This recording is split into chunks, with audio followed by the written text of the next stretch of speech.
ശരി. അപ്പൊ നോക്കിയേ, നമുക്ക് ഇനി ഈ ചാപ്റ്ററിൽ പഠിക്കാനുള്ളത് പ്രൈസിങ് മെത്തേഡ്സ് എന്ന് പറഞ്ഞൊരു ടോപ്പിക് ഉണ്ട്. ആ പ്രൈസിങ് മെത്തേഡ്സിൽ കോസ്റ്റ് ബേസ്ഡ് പ്രൈസിംഗ് ഉണ്ട്. ആ കോസ്റ്റ് ബേസ്ഡ് പ്രൈസിംഗിലാണ് ഒരു ലേണിംഗ് കർവ് എന്ന് പറഞ്ഞിട്ടുള്ള ഒരു ആപ്ലിക്കേഷൻ വരുന്നുണ്ട്. ഓക്കെ, അത് പ്രോബ്ലംസ് ആണ്, ലേണിംഗ് കർവിന്റെ പ്രോബ്ലംസ് വരുന്നുണ്ട്. അപ്പൊ നമ്മൾ എന്താ ചെയ്യാൻ പോണെന്ന് വെച്ച് കഴിഞ്ഞാൽ, ഫസ്റ്റ് നമുക്ക് ഈ തിയറി ഒന്ന് നോക്കാം. എന്തൊക്കെയാണ്, what are the different pricing methods എന്ന് നമുക്ക് നോക്കാം. എന്നിട്ട് നമുക്ക് ലേണിംഗ് കർവ് തിയറിയിലോട്ട് വരാം. ഓക്കെ, സോ ഫസ്റ്റ് നമ്മൾ ഇതാണ് ചെയ്യുന്നത്. അപ്പോൾ എഴുതിക്കോ, പ്രൈസിംഗ് മെത്തേഡ്സ്. പ്രൈസിംഗ് മെത്തേഡ്സിന് മൂന്നായിട്ട് ഡിവൈഡ് ചെയ്തിട്ടുണ്ട്. Pricing methods divided into 3: competition based, cost based, അതേപോലെ വാല്യൂ ബേസ്ഡ്. കോമ്പറ്റീഷൻ ബേസ്ഡിന്റെ താഴെ നമുക്ക് എഴുതാണ്ട് ഗോയിങ് റേറ്റ് പ്രൈസിംഗ്, അതേപോലെ sealed bid pricing. Okay, value based also divided into 2 ആണ്. True economic value based pricing ഉണ്ട്, അതേപോലെ perceived value based pricing ഉണ്ട്. True economic value and perceived value. Okay, അപ്പൊ നമുക്ക് ഇതിൽ ഓരോന്ന് നോക്കാം. സോ ഫസ്റ്റ് നമ്മൾ സ്റ്റാർട്ട് ചെയ്യാൻ പോണത് കോസ്റ്റ് ബേസ്ഡ് പ്രൈസിംഗ് എന്നാണ് സ്റ്റാർട്ട് ചെയ്യാൻ പോകുന്നത്. Okay, so cost based pricing. Sir അത് പെർസീവ്ഡ് വാല്യൂ എന്നല്ലേ? Perceived.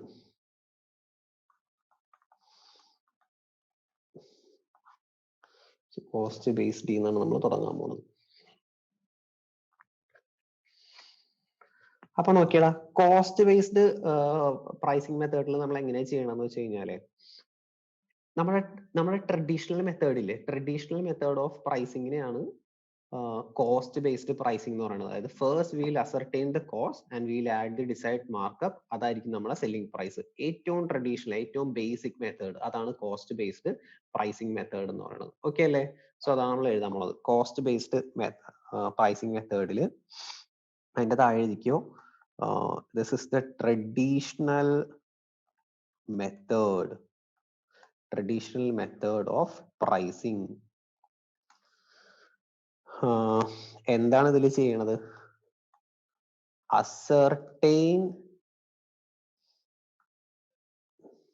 ascertain the cost of the product and add desired markup. This will be the selling price.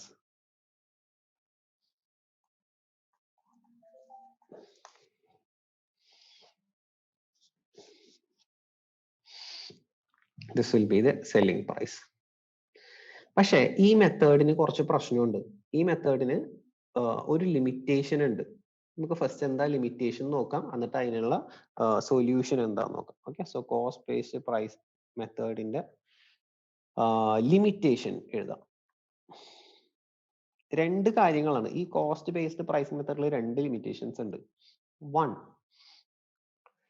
നമുക്കേ to ascertain, ഇന്ന് ഇത്തിരി പ്രശ്നമായിരിക്കട്ടെ, ഈ സാധനം എനിക്ക് അത്ര യൂസ്ഡ് ആയിട്ടില്ല, കാരണം എഴുതാനൊന്നും പറ്റണില്ല.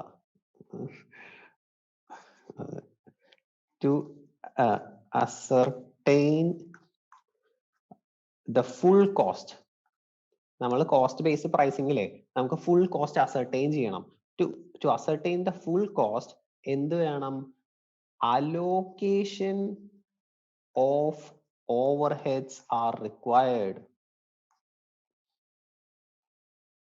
ഓക്കെ, അത് ആർബിട്രറി ബേസിസിലാണ്. Allocation of overheads required. അതായത് നമ്മൾ ഫുൾ കോസ്റ്റ് കണ്ടുപിടിക്കണമെങ്കിലേ ഈ ഡിപ്പാർട്ട്മെന്റൽ ഓവർഹെഡ്സ് ഒക്കെ നമ്മൾ എന്ത് ചെയ്യണം? അലോക്കേറ്റ് ചെയ്തെടുക്കണം.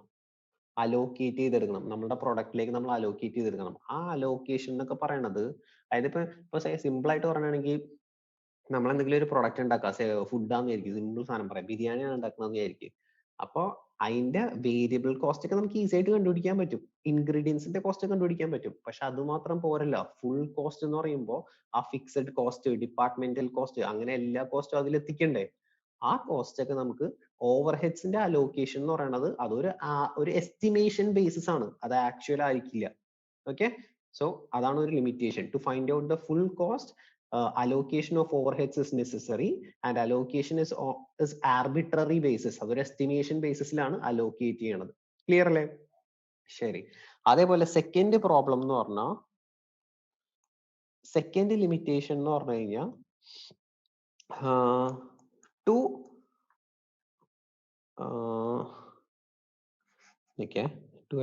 for absorption of fixed overheads, fixed overhead absorb ചെയ്യണമെങ്കിൽ number of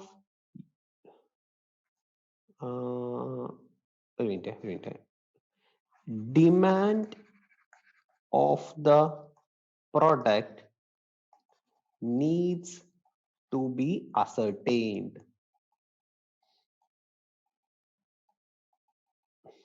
ബ്രാക്കറ്റിൽ എഴുതാം. ഞാൻ ഉദ്ദേശിക്കുന്നത് എന്താ വെച്ച് കഴിഞ്ഞാൽ number of units of the product that will be produced. Okay, fixed cost absorb ചെയ്യണം എന്നുണ്ടെങ്കിൽ എന്ത് ചെയ്യണം? ഫിക്സഡ് കോസ്റ്റ് അബ്സോർബ് ചെയ്യണമെന്നുണ്ടെങ്കിൽ നമ്മൾ ഇന്റർലൊക്കെ പഠിച്ചിട്ടില്ല, അപ്പോർഷൻമെന്റ് ഓഫ് ഫിക്സഡ് കോസ്റ്റ് ചെയ്യണമെങ്കിൽ ഡിനോമിനേറ്ററിൽ നമ്പർ ഓഫ് യൂണിറ്റ്സ് വേണ്ടേ? ഫിക്സഡ് കോസ്റ്റ് ടോട്ടൽ ആയിരിക്കും, ഡിവൈഡഡ് ബൈ എത്ര യൂണിറ്റ്സ് ആണെന്ന് അറിയണ്ടേ? അതും ആക്ച്വൽ ആയിട്ട് നമുക്ക് അറിയാൻ പറ്റത്തില്ലല്ലോ. നമ്മുടെ പ്രൊഡക്ഷൻ ഒക്കെ കഴിയുമ്പോഴല്ലേ, അല്ലെങ്കിൽ നമ്മൾ സെയിൽ ചെയ്യുമ്പോഴല്ലേ നമുക്ക് അറിയാൻ പറ്റുള്ളൂ എത്ര യൂണിറ്റ്സ് ആണ്. അപ്പൊ ഇങ്ങനെ രണ്ട് എസ്റ്റിമേറ്റഡ് ഫിഗേഴ്സ് വരുന്നുണ്ട്. അത് കാരണം കോസ്റ്റ് ബേസ്ഡ് പ്രൈസിങ് മെത്തേഡ് അത്ര അക്യുറേറ്റ് ആവണമെന്നില്ല. ഓക്കെ, ശരി. ഇനി ഇതിനുള്ള സൊല്യൂഷൻ എന്താന്ന് വെച്ച് കഴിഞ്ഞാൽ, how can this issues B solved? അപ്പൊ ഇതിന്റെ സൊല്യൂഷനും കൂടെ നമുക്ക് എഴുതാം. സൊല്യൂഷൻ, ഇതിന്റെ സൊല്യൂഷൻ എന്താന്ന് വെച്ച് കഴിഞ്ഞാൽ, first one, instead of FC, fixed cost അല്ല, FC അല്ല, ഇൻസ്റ്റെഡ് ഓഫ്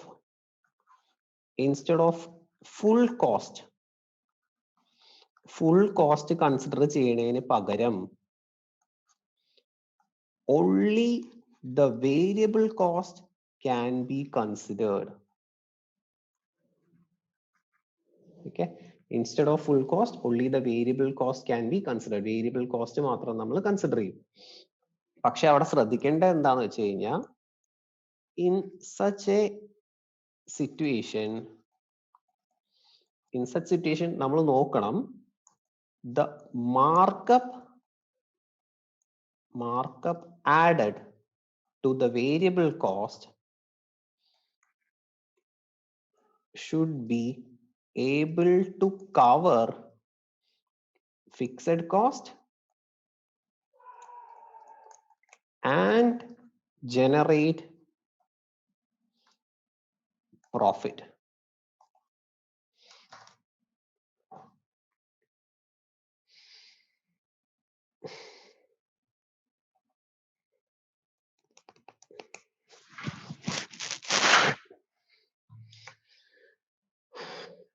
Okay,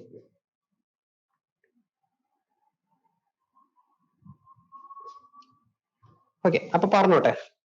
സി നോക്കിയേ, ഞാൻ ഒന്നും കൂടെ പെട്ടെന്ന് റിവൈസ് ചെയ്യാവേ. എന്താ നമ്മൾ പഠിച്ചുകൊണ്ടിരിക്കുന്ന പ്രൈസിംഗ് മെത്തേഡ് ആണ്. പ്രൈസിംഗ് മെത്തേഡിൽ first one is cost based pricing. So cost based pricing is A traditional method of pricing in which first we will ascertain the cost of a product and we will add the desired markup. The issue with this pricing method, or the limitation of this pricing method, is that under cost based pricing method we need to ascertain full cost of the product. Product in the full cost ascertain ചെയ്യണം. So while ascertaining full cost of the product, there are two issues. One issue is that we need to apportion the departmental overheads ഈ കുറെ general ആയിട്ടുള്ള overheads ഉണ്ടാവും. These overheads needs to be apportioned or allocated to the product. These allocation can only be done on and estimated basis or arbitrary basis. അതൊരു estimated ബേസിസിലേ നമുക്ക് ചെയ്യാൻ പറ്റത്തുള്ളൂ. അതൊരു issue. And the second issue is that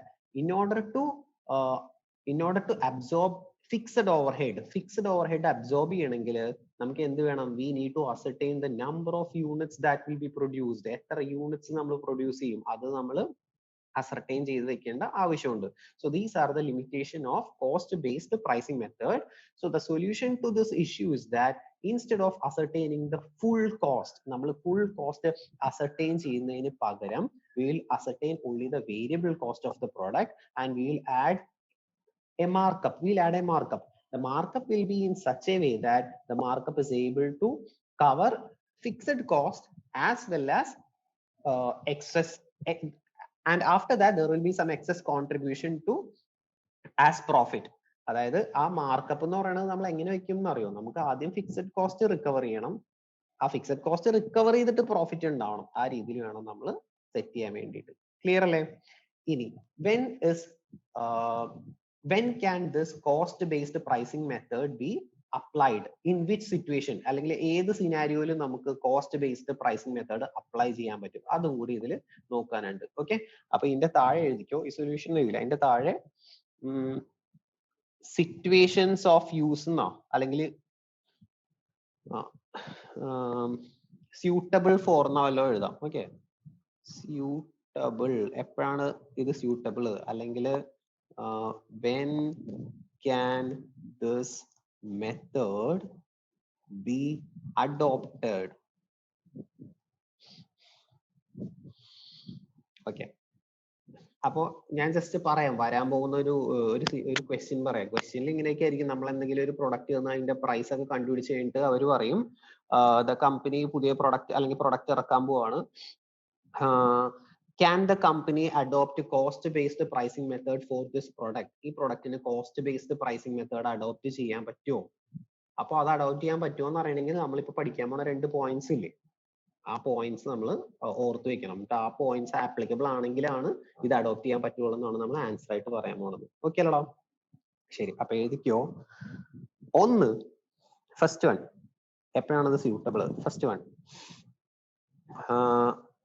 അധികം competition ഒന്നും ഇല്ലാത്ത situation. കാരണം ഇല്ലടാ, ജസ്റ്റ് ഒന്ന് ആലോചിച്ച് നോക്കിയേ, ഈ കോസ്റ്റ് ബേസ്ഡ് പ്രൈസിംഗ് മെത്തേഡിന്റെ കാര്യം എന്ന് പറഞ്ഞു കഴിഞ്ഞാൽ ഇപ്പൊ നമുക്ക് നമ്പർ ഓഫ് യൂണിറ്റ്സ് ഒക്കെ കുറവാണെങ്കിൽ ഉണ്ടല്ലോ. ഫോർ എക്സാമ്പിൾ പറയാം, ഞാനിപ്പോ ഒരു കോസ്റ്റിംഗ് ക്ലാസ് നടത്താണ്, ഞാനൊരു ബിൽഡിംഗ് റെന്റിന് എടുത്തിട്ട് ഒരു കോസ്റ്റിംഗ് ക്ലാസ് നടത്താണ്.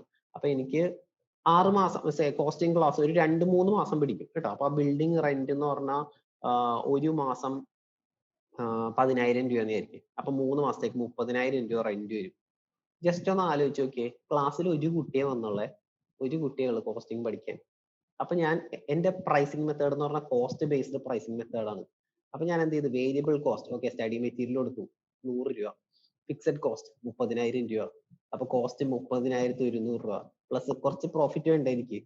അപ്പൊ ഒരു 500 രൂപയെങ്കിലും പ്രോഫിറ്റ് എടുത്താൽ കോസ്റ്റിംഗിന്റെ ഫീസ് എത്രയായി പോകും? 30,500 ആയി പോകും. ഇതാണ് പ്രശ്നം. Okay, so cost based pricing method എപ്പോഴും ഒന്നും അപ്ലൈ ചെയ്യാൻ പറ്റത്തില്ല. അത് അപ്ലൈ ചെയ്യാൻ പറ്റുന്ന സിറ്റുവേഷൻ ആണ് നമ്മൾ നോക്കാൻ പോണത്. ഓക്കെ, 30,500-ന് ആരെങ്കിലും വരുമോ കോസ്റ്റിംഗ് പഠിക്കാൻ? വരത്തില്ല. എന്തുകൊണ്ടാണ്? കോമ്പറ്റീഷൻ. പക്ഷെ ജസ്റ്റ് ഒന്ന് ഇപ്പൊ കോമ്പറ്റീഷൻ ഇല്ല, കോസ്റ്റിംഗ് അറിയാവുന്ന വേറെ ആരും ഇല്ല ഇവിടെ. അങ്ങനെ ആയിരുന്നെങ്കിൽ എന്ത് ചെയ്യാം, ചിലപ്പോൾ വരുമായിരിക്കും 30,000-നൊക്കെ. Okay, so this method is applied when there is no competition. Competition ഇല്ലാത്തപ്പോഴാണ് നമുക്കിത് അപ്ലൈ ചെയ്യാൻ പറ്റുന്നത്. ഓക്കെ, സോ എഴുതിക്കോ. ഈ സ്യൂട്ടബിൾ എന്ന് എഴുതിയില്ലേ, അതിന്റെ താഴെ എഴുതിക്കോ, firm operates in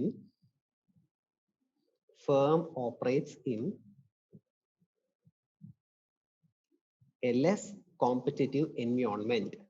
Firm operates in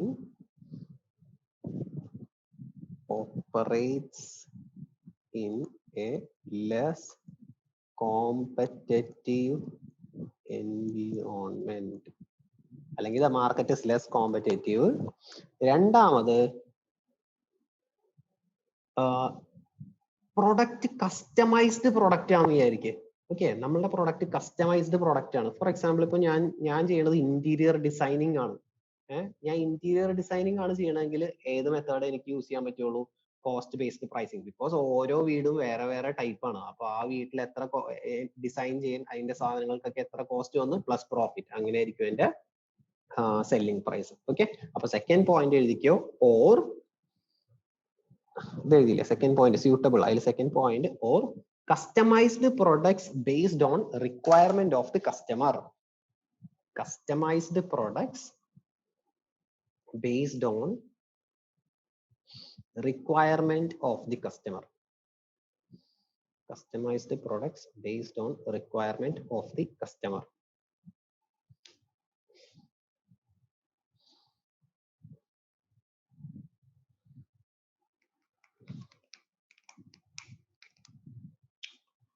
അപ്പൊ അത്രേ ഉള്ളൂ cost based pricing method. Next method എഴുതിക്കോ. നമ്മുടെ ചാപ്റ്റർ കഴിഞ്ഞിട്ടാ, ഇന്നത്തോടെ തീരും. ഇത് ഇനി വളരെ കുറച്ചേ ഉള്ളൂ. ഇത് കഴിഞ്ഞാൽ ലേണിംഗ് കർവ് കൂടെ പഠിപ്പിച്ച ഫസ്റ്റ് ചാപ്റ്റർ കഴിഞ്ഞു, പ്രൈസിങ് എന്ന് പറഞ്ഞത്. ഓക്കെ, 11 ചാപ്റ്റർ എന്നല്ലേ ഞാൻ പറഞ്ഞത്? അതെ, 11 ചാപ്റ്റർ. ശരിക്കും 12 ചാപ്റ്റർ ഉണ്ട്, ഒരെണ്ണം എലിമിനേറ്റ് ആയി നവംബറിലേക്ക്. അപ്പൊ 11 ചാപ്റ്റർ, അതിൽ ഒരെണ്ണം കഴിയും. ഓക്കെ, സോ നെക്സ്റ്റ് ഹെഡിങ് എഴുതിക്കോ. Competition based pricing method.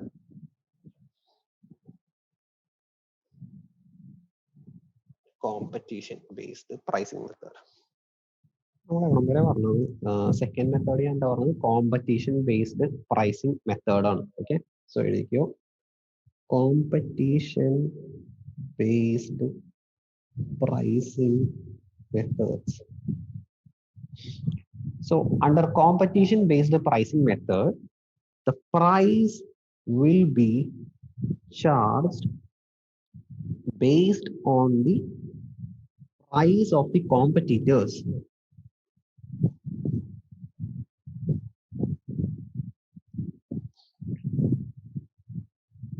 Competitors ന്റെ പ്രൈസിനെ ബേസ് ചെയ്താണ്.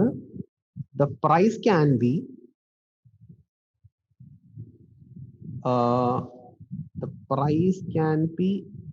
the price may be either higher or lower than the competitor's price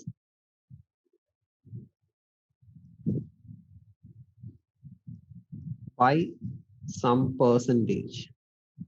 Okay, അപ്പോൾ പ്രൈസ് കോമ്പറ്റീറ്റേഴ്സിന്റെ പ്രൈസിനെ ബേസ് ചെയ്താണ് വെക്കുന്നത്.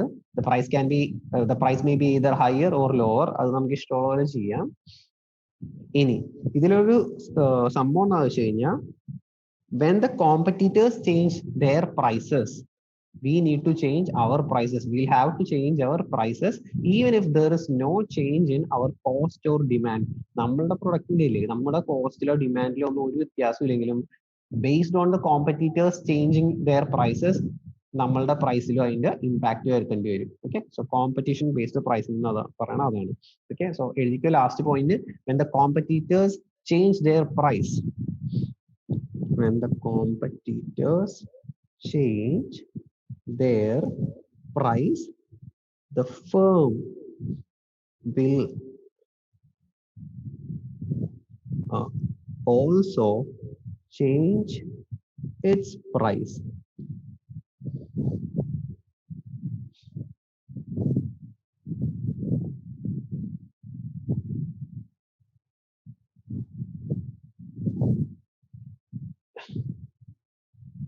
Even if there isn't any change in unit cost or demand. Okay, നമ്മളുടെ unit കോസ്റ്റിലോ ഡിമാൻഡിലോ ഒന്നും change ഇല്ലെങ്കിൽ കൂടി we'll have to change the price. So competition based pricing methods can be divided into two. രണ്ടെണ്ണം ഉണ്ട്. One is going rate pricing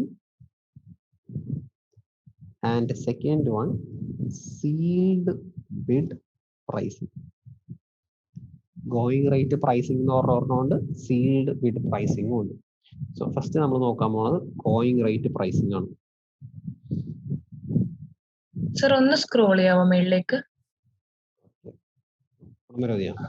okay sir.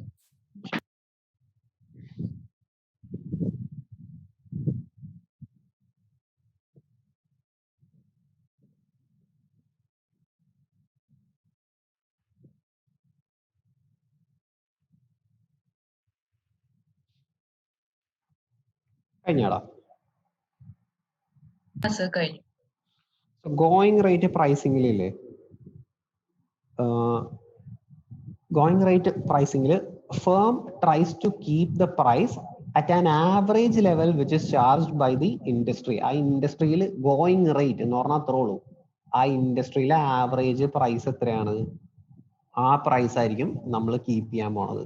Okay, going rate pricing. Okay, അപ്പൊ എഴുതിക്കോ first point, the firm tries to keep its price, firm tries to keep its price at the average level charged by the industry.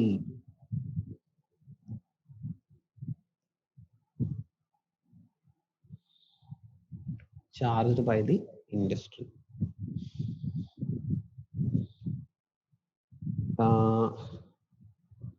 This pricing method is least disruptive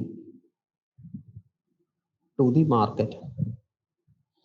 മാർക്കറ്റില് ഏറ്റവും disruption കുറവുണ്ടാവുന്നത് ഈ pricing method follow ചെയ്യുമ്പോഴാണ്. Because what is the going rate, ആ മാർക്കറ്റിലെ average price എന്താണ്, ആ price തന്നെയാണ് നമ്മളും follow ചെയ്യുന്നത്. So this method is least disruptive for the market. ഇനി ഇത് എപ്പോൾ യൂസ് ചെയ്യാം? It can be used when it is difficult to measure the cost.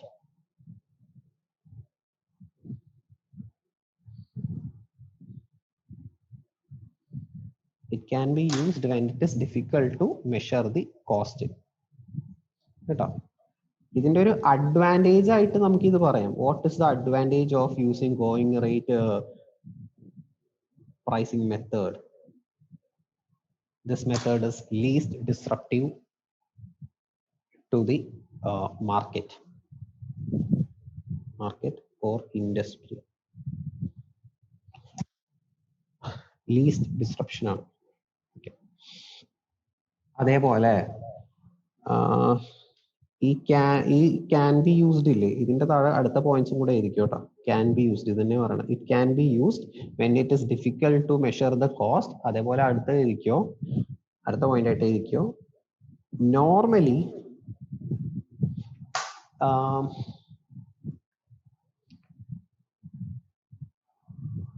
Okay, ഈ ഗോയിങ് റേറ്റ് പ്രൈസിംഗ് മെത്തേഡില് നോർമലി അപ്ലൈ ചെയ്യണതില് നമ്മള് എന്താണ് 4 ടൈപ്പ് ഓഫ് മാർക്കറ്റ് നമ്മൾ പഠിച്ചില്ലേ. അതില് ഫസ്റ്റ് വൺ ഏതായിരുന്നു? Perfect competition. പെർഫെക്റ്റ് കോമ്പറ്റീഷനിൽ all the sellers are selling homogeneous product അല്ലേ, ഹോമോജീനിയസ് പ്രൊഡക്റ്റ്. ആ ഹോമോജീനിയസ് പ്രൊഡക്ട്സ് ആവുമ്പോഴാണ് ഏത് method best? Normally this is used in case of homogeneous products. Homogeneous പ്രൊഡക്ട്സിലാണ് ഗോയിങ് റേറ്റ് പ്രൈസിങ് യൂസ് ചെയ്യേണ്ടത്. നമ്മൾ example ആയിട്ട് അന്ന് എന്താ പറഞ്ഞത്? ഓറഞ്ച് ആണ്. ഇൻ കേസ് ഓഫ് ഓറഞ്ചസ് നമുക്ക് നമ്മളുടെ കോസ്റ്റ് ഒന്നും വെച്ചിട്ട് നമുക്ക് പ്രൈസ് ചെയ്യാനൊന്നും പറ്റത്തില്ല. ബിക്കോസ് എല്ലാവരുടെയും സെയിം പ്രോഡക്റ്റ് ആണ്, എല്ലാവരുടെ അടുത്തും ഓറഞ്ച് ഉണ്ട്. സോ വാട്ട് ഇസ് ആ ഒരു എന്താണ് അതിനെന്തെന്നാ പറയണത്, ആ ലോ ഓഫ് ഡിമാൻഡ് അനുസരിച്ച് ഒരു പ്രൈസ് വന്നിട്ടുണ്ടാവും മാർക്കറ്റിൽ. ആ പ്രൈസ് നമുക്ക് അക്സെപ്റ്റ് ചെയ്യാനേ പറ്റുള്ളൂ. അതാണ് ഗോയിങ് റേറ്റ് പ്രൈസിംഗിൽ ആക്ച്വലി സംഭവിക്കുന്നത്. അവിടെ ബയേഴ്സും സെല്ലേഴ്സും ഉള്ള ഇന്ററാക്ഷൻ കാരണം കൊണ്ട് മാർക്കറ്റിൽ ഓൾറെഡി ഒരു പ്രൈസ് എസ്റ്റാബ്ലിഷ് ആയിട്ടുണ്ടാവും. The company can only choose the price which is establish in the market. ആ പ്രൈസ് നമുക്ക് അക്സെപ്റ്റ് ചെയ്യാന്നുള്ളതാണ്. ഓക്കെ, സോ ഇത് എവിടെ യൂസ് ചെയ്യണത്? Normally this is used in case of homogeneous products. Okay, അപ്പൊ ഇതൊക്കെ അടുത്ത point. Normally it is used in case of homogeneous products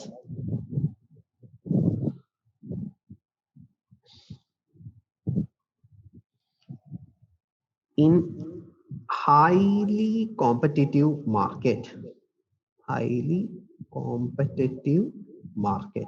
Perfect competition എന്നൊക്കെ പറയില്ലേ, അതുപോലെ ഹൈലി കോമ്പറ്റേറ്റീവ് മാർക്കറ്റിൽ if we are selling homogeneous product we need to use going rate pricing. Okay, 2-3 ഇൻഡസ്ട്രിയുടെ examples വേണമെങ്കിൽ ഇരിക്കുമോ? നമ്മളിപ്പോൾ പറഞ്ഞ പോലെ example food industry, raw material, textiles, ഈ ഇൻഡസ്ട്രീസിലൊക്കെയാണ് ഗോയിങ് റേറ്റ് പ്രൈസിങ് ഫോളോ ചെയ്യണത്.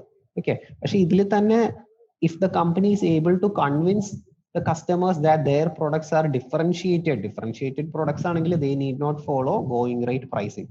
ഫുഡ് ഇൻഡസ്ട്രി എന്ന് ഉദ്ദേശിക്കുന്നത് ഇപ്പൊ സാധാരണ പോലെ ഇപ്പൊ ഒരു ഊണ് അല്ലെങ്കിൽ ഇവിടെ പൊറോട്ട അതൊക്കെ സെയിം പ്രൈസ് അല്ലേ, ഓൾമോസ്റ്റ് സെയിം പ്രൈസ് ആയിരിക്കും. പക്ഷെ വേറെ എന്തെങ്കിലും വ്യത്യാസമുണ്ട്, ഇവിടത്തെ പൊറോട്ട അടിപൊളിയാണ് എന്ന് തോന്നിപ്പിച്ചാൽ മാത്രമാണ് നമുക്ക് പ്രൈസ് മാറ്റാൻ പറ്റത്തുള്ളൂ. ഓക്കെ, അത്രേ ഉള്ളൂ. ഒരു കാര്യം ജസ്റ്റ് ഒരു പോയിന്റ് ആയിട്ട് എഴുതി വെച്ചോ, ഇവിടെ ഇതിൽ ആരാ പ്രൈസ് ഡിറ്റർമൈൻ ചെയ്യണത് എന്ന് മനസ്സിലായി. ഗോയിങ് റേറ്റിൽ ഏതെങ്കിലും ഒരാൾ പ്രൈസ് ഡിറ്റർമൈൻ ചെയ്യണ്ടേ? അങ്ങനെ ഒരാളല്ല. The price is not determined by any particular seller but the collective forces of buyer and seller. ആ ബയർ സെല്ലേഴ്സിന്റെ ആ ഒരു ഗ്രൂപ്പ് മൊത്തമായിട്ടാണ്, അവരുടെ ഇന്ററാക്ഷൻ കൊണ്ട് ഓട്ടോമാറ്റിക് ആയിട്ടാണ് ഈ പ്രൈസ് വരുന്നത്. ഓക്കെ, അപ്പൊ ഒരു പോയിന്റ് ആയിട്ട് ജസ്റ്റ് ഇവിടെ എഴുതി വെച്ചു. ഇതിന്റെ താഴെ ഞാൻ എഴുതണേ, പറഞ്ഞുതരാം, എഴുതിക്കോ. The price is not determined by any single firm. The price is not determined by any single firm, but collective interaction of sellers and buyers. But collective interaction of sellers and buyers.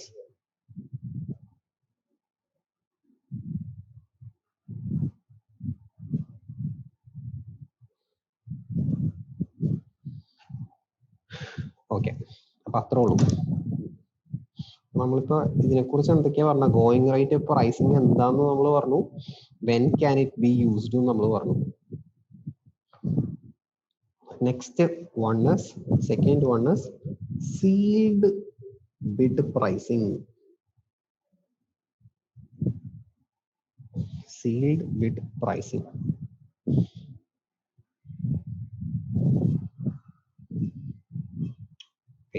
First point, used in cases where the firm is competing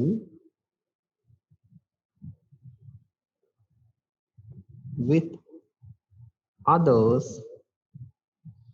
on the basis of bids.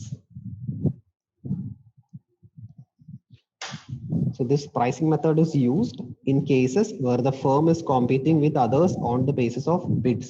അതായത് normally example പറയുകയാണെങ്കിൽ, example government contract, defence work contract,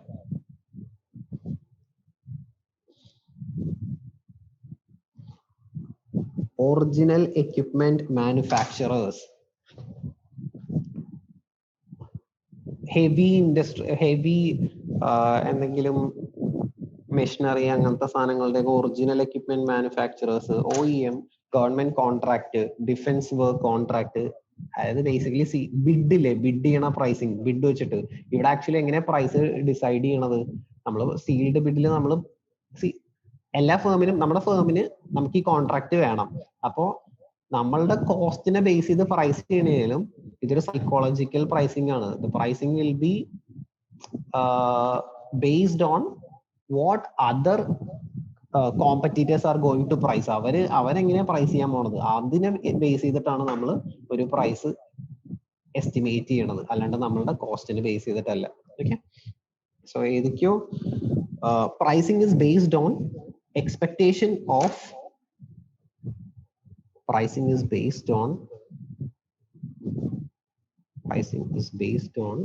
expectation of how competitor will price. Pricing based on expectation of how competitors will price.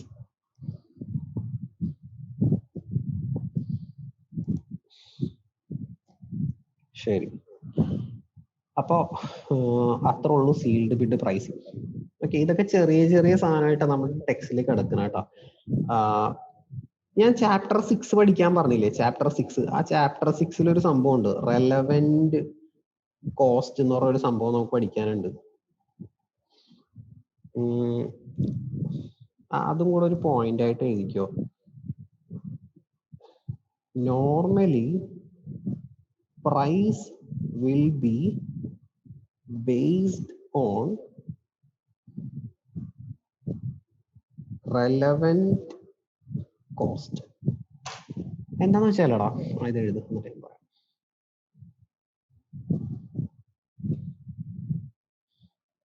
Price will B ഒരു വേർഡും കൂടെ ഇവിടെ ചേർത്തോ. Price will be quoted. ഇത് quotation അല്ലേ? അപ്പൊ നമ്മൾ പ്രൈസ് കോട്ട് ചെയ്യണത് റെലവെന്റ് കോസ്റ്റിനെ ബേസ് ചെയ്തിട്ടാണ്. റെലവെന്റ് കോസ്റ്റ് അത് ആ ചാപ്റ്റർ 6 ഉണ്ട്. റെലവെന്റ് കോസ്റ്റ് എന്താന്നൊക്കെ അതിലോട്ട് നമുക്ക് വരാം. സംഭവം ഇത്ര ഉള്ളേ. അതായത് എനിക്ക് ഫുൾ ഇതിപ്പോ എന്താണ് സീൽഡ് ബിഡ് പ്രൈസിംഗ് ആണ്. അപ്പൊ എനിക്ക് ചിലപ്പോൾ ഫുൾ കോസ്റ്റ് ഓഫ് പ്രൊഡക്ഷൻ ഒന്നും റിക്കവർ ചെയ്യാൻ പറ്റില്ല.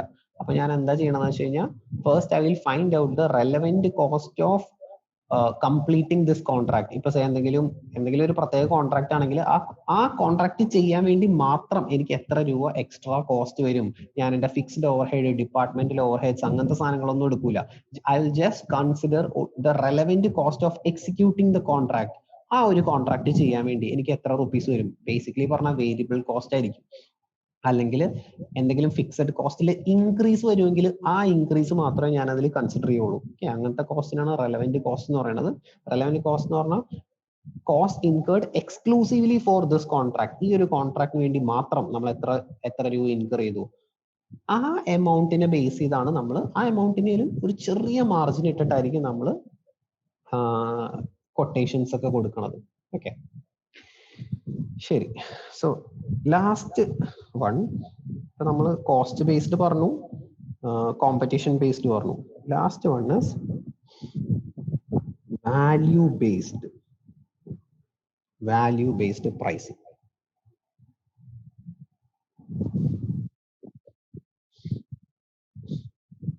ആദ്യം ഈ വാല്യൂ എന്ന് പറഞ്ഞാൽ എന്താണെന്നുള്ളത് മാത്രം ഒന്ന് എഴുതി വെച്ചോ. വാല്യൂ ബേസ്ഡ് അതിന്റെ താഴെ ഒന്ന് ജസ്റ്റ് ഒരു സെന്റൻസ് എഴുതി വെച്ചോ, എന്നിട്ട് ഞാനത് എക്സ്പ്ലെയിൻ ചെയ്യാം. Okay, pricing a product based on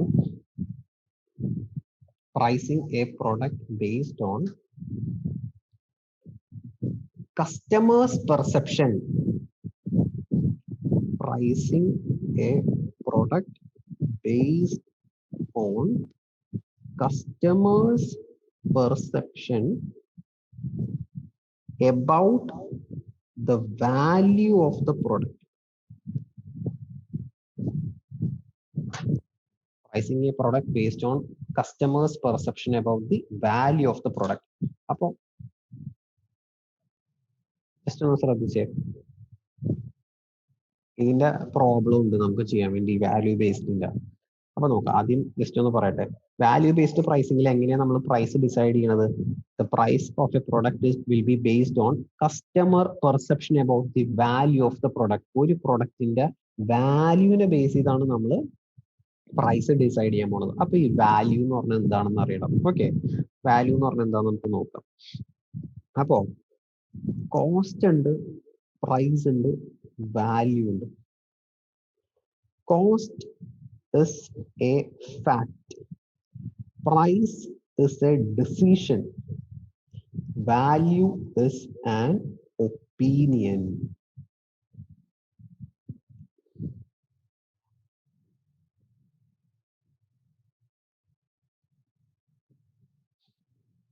Okay, Nokia cost എന്ന് പറയണതില്ലേ ഫാക്റ്റ് ആണ്.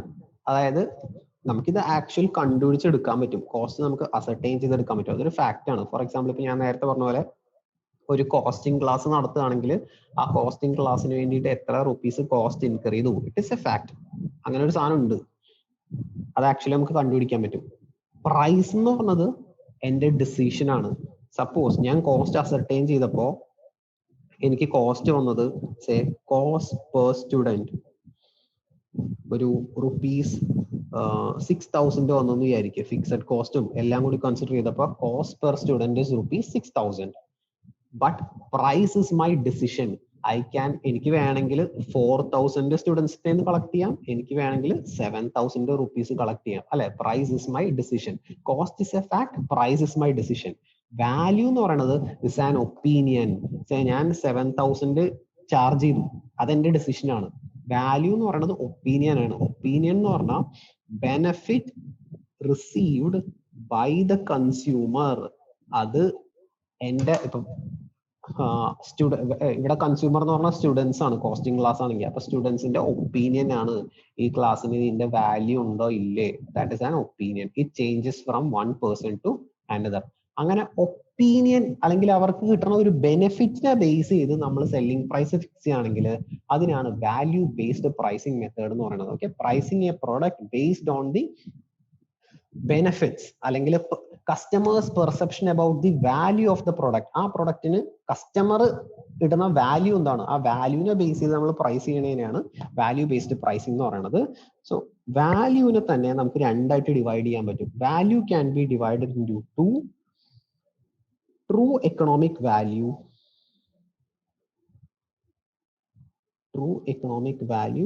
And perceived value. True economic value and perceived value. ഇതിന്റെ ഡിഫറൻസ് നമുക്ക് ഇതുപോലെ എഴുതാം, ഡിഫറൻസ് പോലെ എഴുതാനുള്ളതാണ് കേട്ടോ. True economic value and perceived value.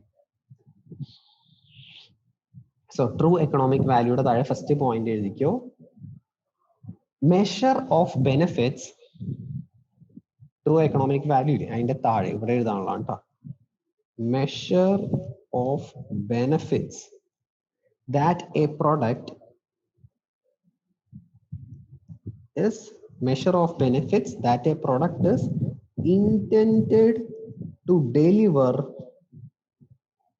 to the consumer.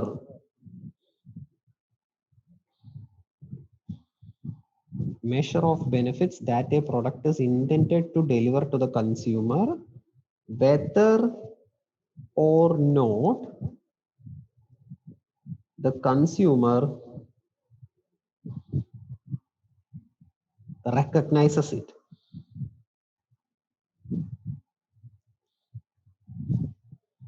ഇത് മൊത്തം ഞാൻ എഴുതി കഴിയുമ്പോൾ പറയാവേ, എന്നാലേ മനസ്സിലാവത്തുള്ളൂ. മൊത്തം എഴുതിക്കേണ്ടി പറയാം. Measure of benefits that a product is intended to deliver to the customer, whether or not the consumer recognizes it. Whereas perceived value ന്റെ താഴെ ഫസ്റ്റ് പോയിന്റ് എഴുതിക്കോ. The value that a customer understands. The value that a customer understands അല്ലെങ്കിൽ recognizes.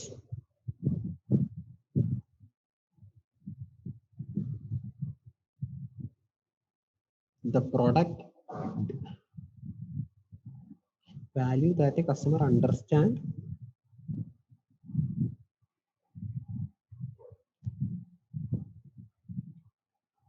ഒരു minute, customer എന്നല്ല consumer എന്നാട്ടോ നമ്മൾ എഴുതണം. ഞാൻ ഇവിടെ കൺസ്യൂമർ എന്നല്ല എഴുതുന്നത്. Consumer value that a consumer understand the product delivers.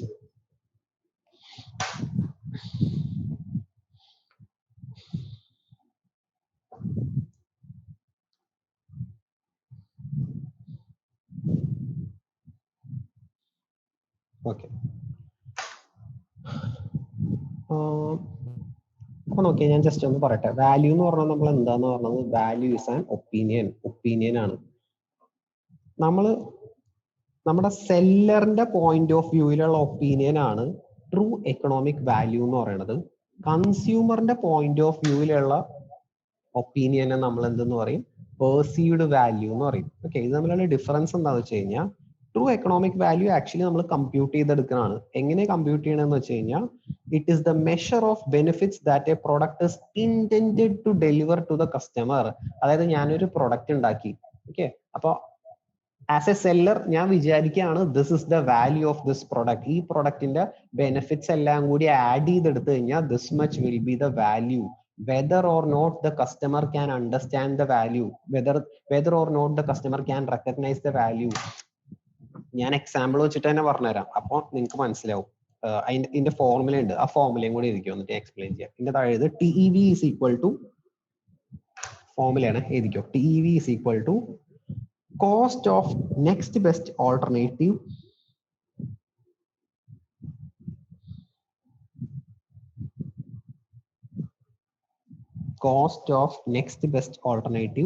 plus or minus performance differential, cost of next best alternative plus or minus performance differential.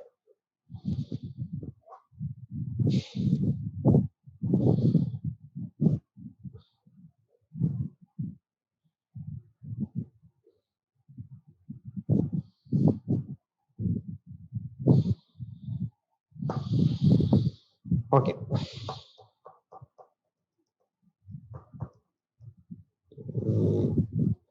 For example, or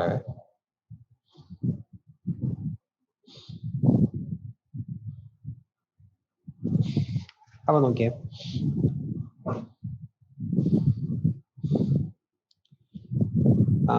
Say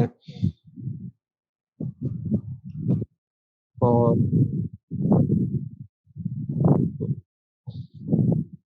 നമ്മൾ ഉണ്ടാക്കുന്ന എന്തെങ്കിലും പ്രോഡക്റ്റ് ഒരു ബർഗറിന്റെ കോംബോ ആണെന്ന് വിചാരിക്കും.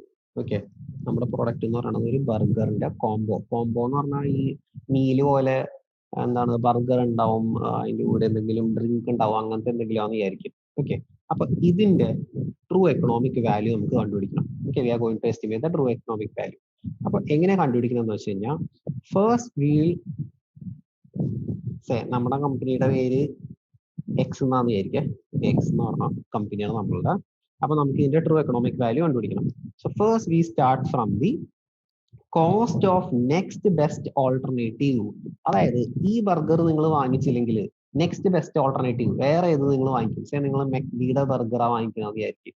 അപ്പൊ മെക്ബിയുടെ ബർഗറിന് 250 rupees ആണ്. Okay, അപ്പൊ അവിടെ നിന്നാണ് നമ്മൾ സ്റ്റാർട്ട് ചെയ്യുന്നത്. Will start from the next alternative plus or minus performance differential എന്ന് പറഞ്ഞാൽ നമ്മൾ എന്ത് ചെയ്യുന്ന വെച്ച് കഴിഞ്ഞാൽ, ഓക്കെ, കസ്റ്റമേഴ്സ് 250 rupees കൊടുത്തിട്ട് മെക്ഡിയുടെ ബർഗർ വാങ്ങിക്കുന്നുണ്ട്.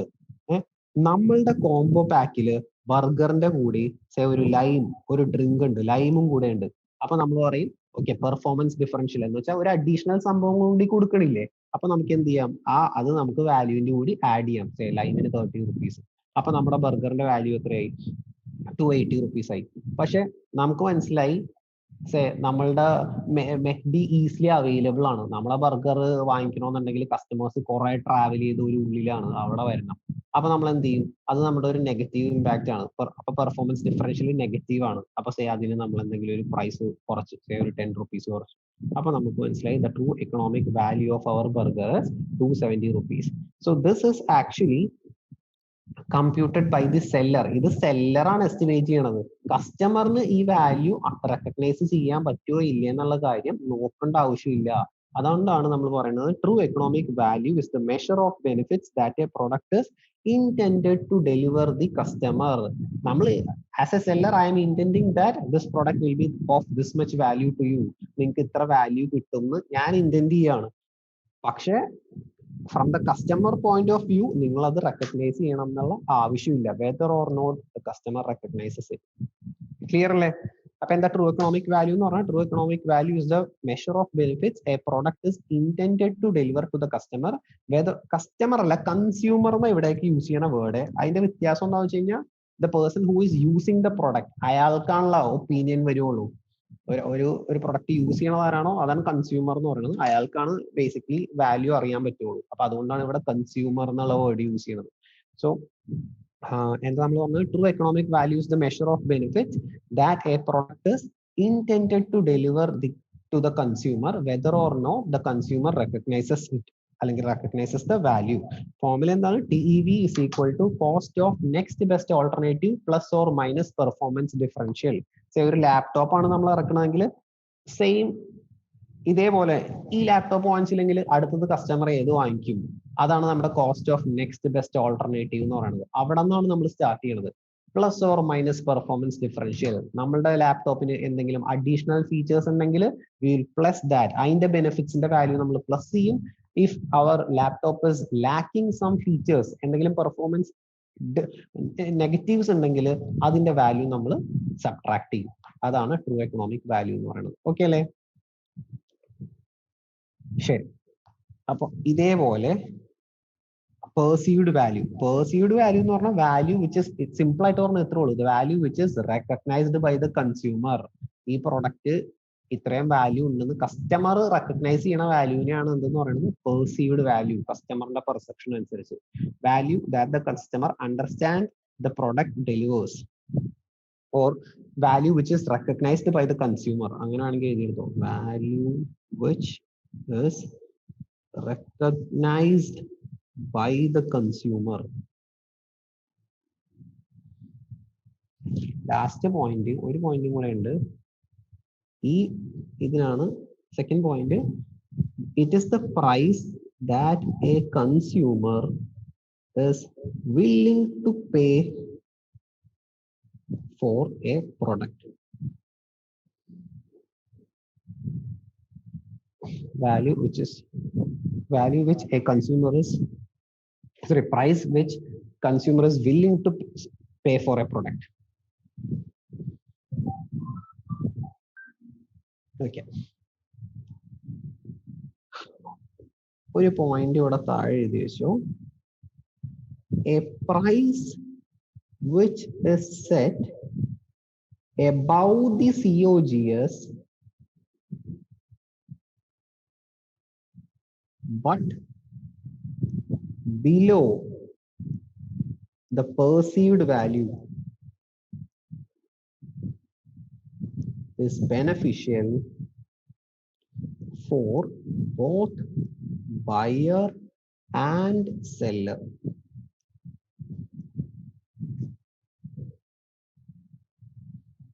ഓക്കെ, അപ്പൊ നോക്കിയോ അത് ഞാൻ എന്താന്ന് സംഭവം വരച്ച് കാണിച്ചു തരാം.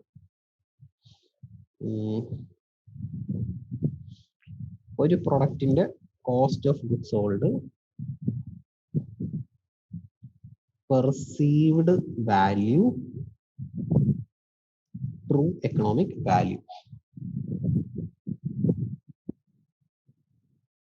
Okay, a price which is set above the COGS. അതായത് we are going to set a price above the COGS but below the perceived value. നമ്മൾ പ്രൈസ് സെറ്റ് ചെയ്യുമ്പോൾ COGSന്റെ മുകളിലാണ്, പക്ഷെ പെർസീവ്ഡ് വാല്യൂവിന്റെ താഴെയാണ്. This price is beneficial for both the seller and buyer. അങ്ങനെ ഒരു price വെച്ച് കഴിഞ്ഞാൽ സെല്ലർക്കും ബയർക്കും ബെനിഫിഷ്യൽ ആണ്. എന്തുകൊണ്ടാന്ന് വെച്ച് കഴിഞ്ഞാൽ ഇതാണ് സെല്ലറിന്റെ പ്രോഫിറ്റ്, സെല്ലേഴ്സ് മാർജിൻ. ഇത് ബയറിന്റെ ബെനിഫിറ്റ് ആണ് അല്ലെ.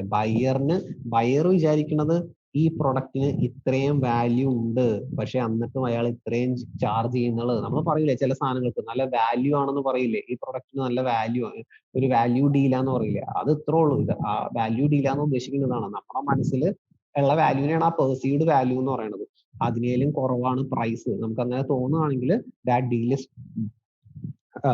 beneficial for both the seller and the buyer. Clear അല്ലേ? ഇനി ഒരു കാര്യം കൂടെ പറയാം. Perceived value will always be less than true economic value. Perceived value true economic valueന്റെ താഴെ ആയിരിക്കും. രണ്ട് കാര്യം കൊണ്ടാണ്. ഒന്ന് എന്താ പറയണത്,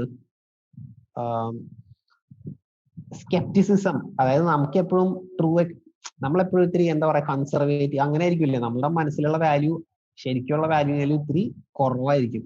കസ്റ്റമറിന് എപ്പോഴും സ്കെപ്റ്റിസിസം ഉണ്ടാവും. അപ്പൊ അതുകൊണ്ട് ട്രൂ എക്കണോമിക് വാല്യൂ അല്ലെങ്കിൽ perceived value will be always lower than the true economic value. Okay, so ആ ഒരു പോയിന്റ് കൂടെ എഴുതി വെച്ചോ, പോയിന്റ് ആയിട്ട് എഴുതിക്കോ. Perceived value will be lower than true economic value.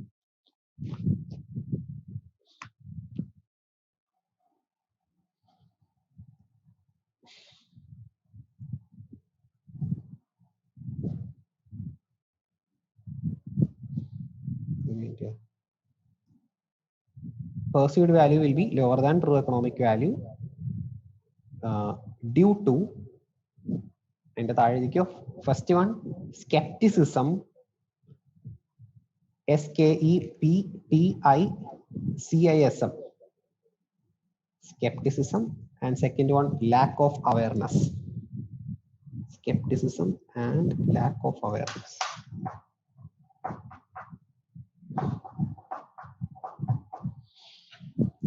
Okay, അപ്പൊ അത്രേ ഉള്ളൂ പ്രൈസിങ് മെത്തേഡ്. ഈ ചാപ്റ്ററിന്റെ ഓൾമോസ്റ്റ് നമ്മൾ കഴിഞ്ഞു.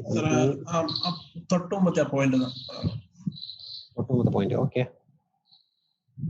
Perceived value will be scroll ചെയ്താ അല്ല ഇതാണോ ഇതിന്റെ മോള?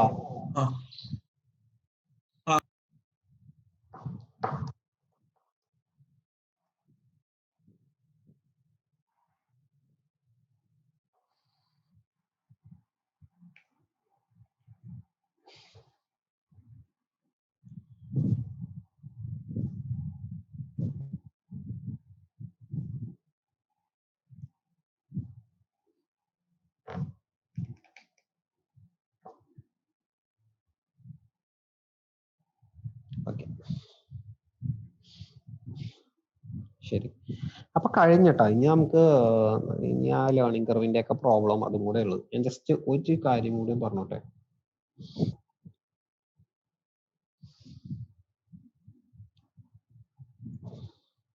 ഓക്കെ, ഒരു ക്വസ്റ്റ്യൻ പോലെ ചിലപ്പോൾ ക്വസ്റ്റ്യൻ ആയിട്ട് വരും. ABC Limited is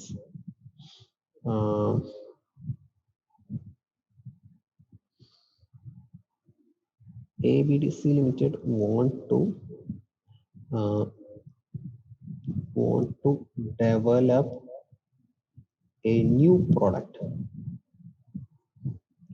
What framework should it follow in order to create value for the customers?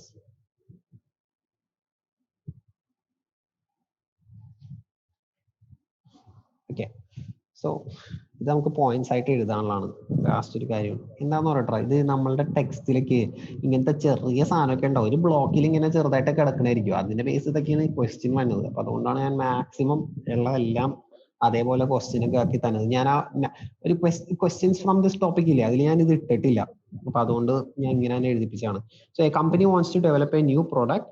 What framework should it follow in order to create value for the customer? കസ്റ്റമറിന് value ഉണ്ടാക്കണമെന്നുണ്ടെങ്കിൽ ഏത് framework ആണ് ഇത് follow ചെയ്യേണ്ടത്? ഇങ്ങനത്തെ type questions ഒക്കെയാണ് ഇപ്പോൾ വരുന്നത്. അപ്പൊ നമുക്ക് എന്ത് ചെയ്യണം എന്നൊന്നും പെട്ടെന്ന് ഐഡിയ ഉണ്ടാവില്ല. ആക്ച്വലി ഭയങ്കര സിമ്പിൾ ആണ്. ഓക്കെ, സോ ഫസ്റ്റ് എന്താ ചെയ്യേണ്ടതെന്ന് വെച്ച് കഴിഞ്ഞാൽ അവർക്കൊരു പുതിയ പ്രൊഡക്റ്റ് ഉണ്ടാക്കണം. എന്നിട്ട് ഞാൻ ഉണ്ടാക്കിയ ക്വസ്റ്റ്യൻ ആയതുകൊണ്ടാണ് ഇങ്ങനെ ഇരിക്കണം. അപ്പൊ ഫസ്റ്റ് എന്താ ചെയ്യണമെന്ന് വെച്ച് കഴിഞ്ഞാൽ identify the need of the customer. കസ്റ്റമറിന് എന്താണ് വേണ്ടത് അത് ഐഡന്റിഫൈ ചെയ്യണം. Second, develop a product which will satisfy the need of the need of the customer. കസ്റ്റമറിന് എന്താ വേണ്ടതെന്ന് ഐഡന്റിഫൈ ചെയ്യുക. അത് ഞാൻ എഴുതിപ്പിക്കാം, ജസ്റ്റ് ശ്രദ്ധിച്ചോ. So first identify the need of the customer. Second, develop a product which will satisfy that need. ആ need satisfy ചെയ്യുന്ന ഒരു പ്രോഡക്റ്റ് ഡെവലപ്പ് ചെയ്യാം. നെക്സ്റ്റ് നമ്മൾ എന്താ ചെയ്യണത്? ഇങ്ങനെ ഒരു പ്രോഡക്റ്റ് ഡെവലപ്പ് ചെയ്തെന്നുള്ള കാര്യം കസ്റ്റമറിനെ അറിയിക്കണ്ടേ? So design promotional programmes to convey the value of the product. ഈ പ്രൊഡക്റ്റിന്റെ വാല്യൂ ഉണ്ട്, അല്ലെങ്കിൽ ഇതാണ് ഈ പ്രൊഡക്റ്റ്, നിങ്ങളുടെ ഈ പ്രശ്നം ഞങ്ങൾ സോൾവ് ചെയ്യും എന്നുള്ള കാര്യം കൺവേ ചെയ്യാൻ വേണ്ടി we should design the promotional programs. Next നമ്മൾ എന്ത് ചെയ്യണം? കസ്റ്റമർ അവെയർ ആയിക്കഴിഞ്ഞാൽ ഈ പ്രൊഡക്റ്റ് കസ്റ്റമറിനെ എത്തിക്കണം. സോ നെക്സ്റ്റ് വി ഷുഡ് എന്താ പറയാ, നമ്മളൊരു സപ്ലൈ ചെയിൻ എന്നൊക്കെ പറയില്ലേ, നമ്മൾ അതേപോലെ ഒരു ഡിസ്ട്രിബ്യൂഷൻ ചാനൽ ചൂസ് ചെയ്യണം. so that this product can reach the customer. ഈ പ്രൊഡക്റ്റ് നമ്മൾ കസ്റ്റമറിന്റെ അടുത്ത് എത്തിക്കണം. And last, we should also design a pricing strategy which will be beneficial for both the buyer and the seller. ബയറിനും സെല്ലറിനും beneficial ആയിട്ടുള്ള രീതിയിലുള്ള ഒരു പ്രൈസിങ് സ്ട്രാറ്റജി ഡിസൈൻ ചെയ്യണം. ഇതിനെയാണ് എന്തെന്ന് പറയുന്നത്, ഈ ഒരു സ്റ്റെപ്സിനെയാണ് ഫ്രെയിം വർക്ക് എന്ന് പറയുന്നത്. Framework for creating value to the customers. Clear അല്ലേ? അപ്പൊ എഴുതി വെച്ചോ. First point, identify the want and need of the customer.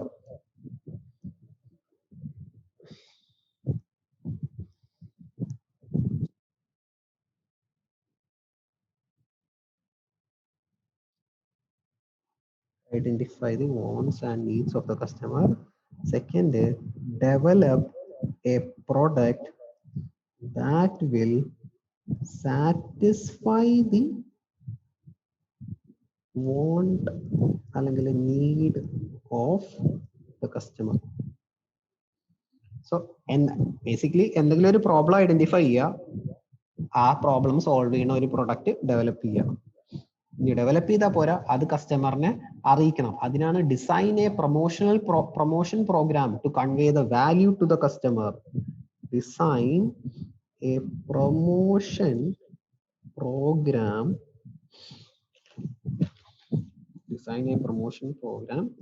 to convey the value to the customer. ഈ പ്രൊഡക്റ്റ് നിങ്ങളുടെ പ്രോബ്ലം സോൾവ് ചെയ്യും എന്ന് നമ്മൾ കസ്റ്റമറിനെ അറിയിക്കണം. Design a promotion program to convey the value to the customer. അടുത്ത എന്താണ്? We should ensure that the product should reach the customer. അതിനുവേണ്ടി എന്ത് ചെയ്യണം? ഡിസ്ട്രിബ്യൂഷൻ ചാനൽ നമ്മൾ ചൂസ് ചെയ്യണം. So choose right distribution channel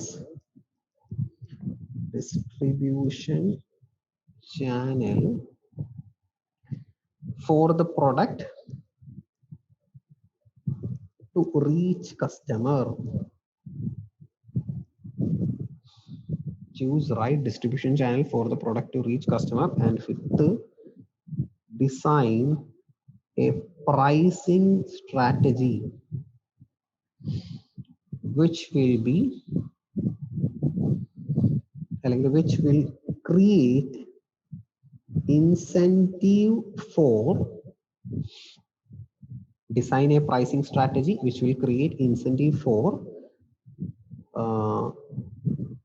buyer to buy and seller to sell. സെല്ലറിന് sell ചെയ്യാനും incentive ഉണ്ടാവണം. അതായത് the price should be above the COGS. അതും പറ്റണം. ബയറിന് വാങ്ങിക്കാനുള്ള ഇൻസെന്റീവ് ഉണ്ടാവണം. The price should be below the perceived വാല്യൂനേലും കുറവാണ്. സോ ഇതാണ് ദിസ്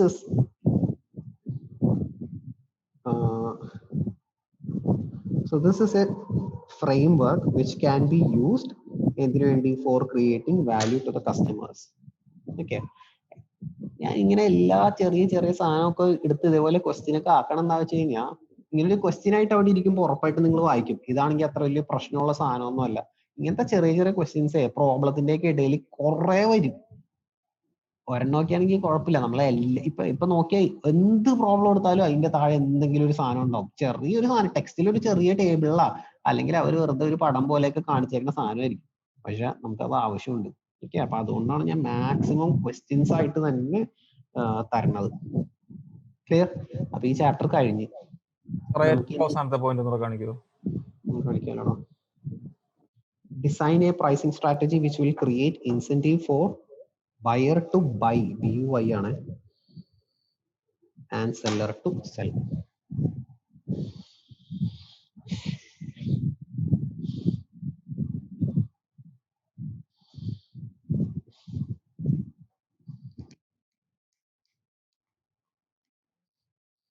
ഓക്കെ, അപ്പോ നമുക്ക് ലേണിംഗ് കർവ് നോക്കാം. അതോടെ കഴിഞ്ഞു.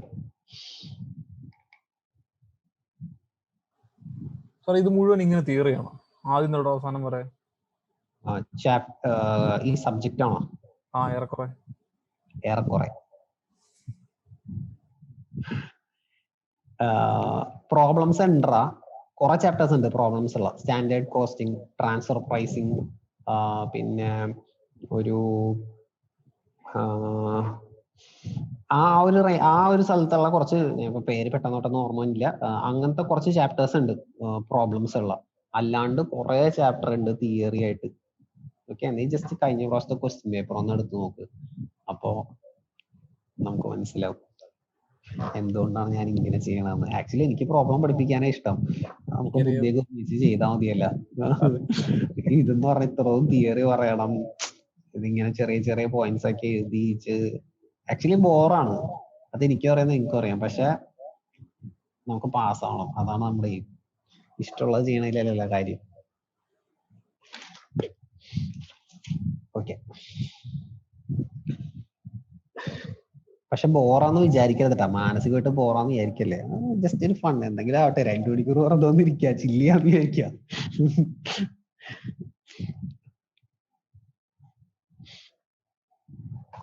ഓക്കെ, അപ്പൊ നമുക്ക് ലേണിംഗ് കർവ് പഠിക്കാം. ഒരു മിനിറ്റ്.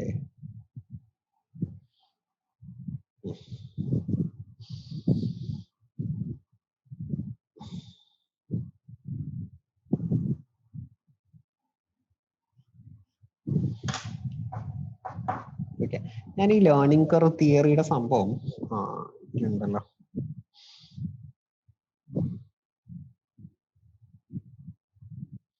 ഇത് ഞാൻ എഴുതിപ്പിക്കണില്ല, ബിക്കോസ് ഞാൻ ഇത് ക്ലീൻ ആയിട്ട് നോട്ടിൽ തന്നിട്ടുണ്ട്.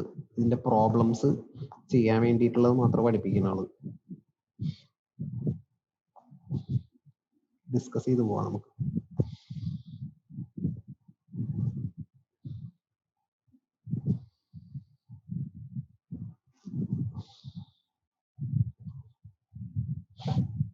ഞാൻ എഴുതിക്കണില്ലേ, അപ്പോ റീഡ് ഫ്രം ദി നോട്ട് നോക്കി എഴുതി വെച്ചോ അവിടെ കേട്ടോ. ലേണിംഗ് കർവ് തിയറി നിങ്ങൾക്ക് എന്നാ PDF വായിക്കണം.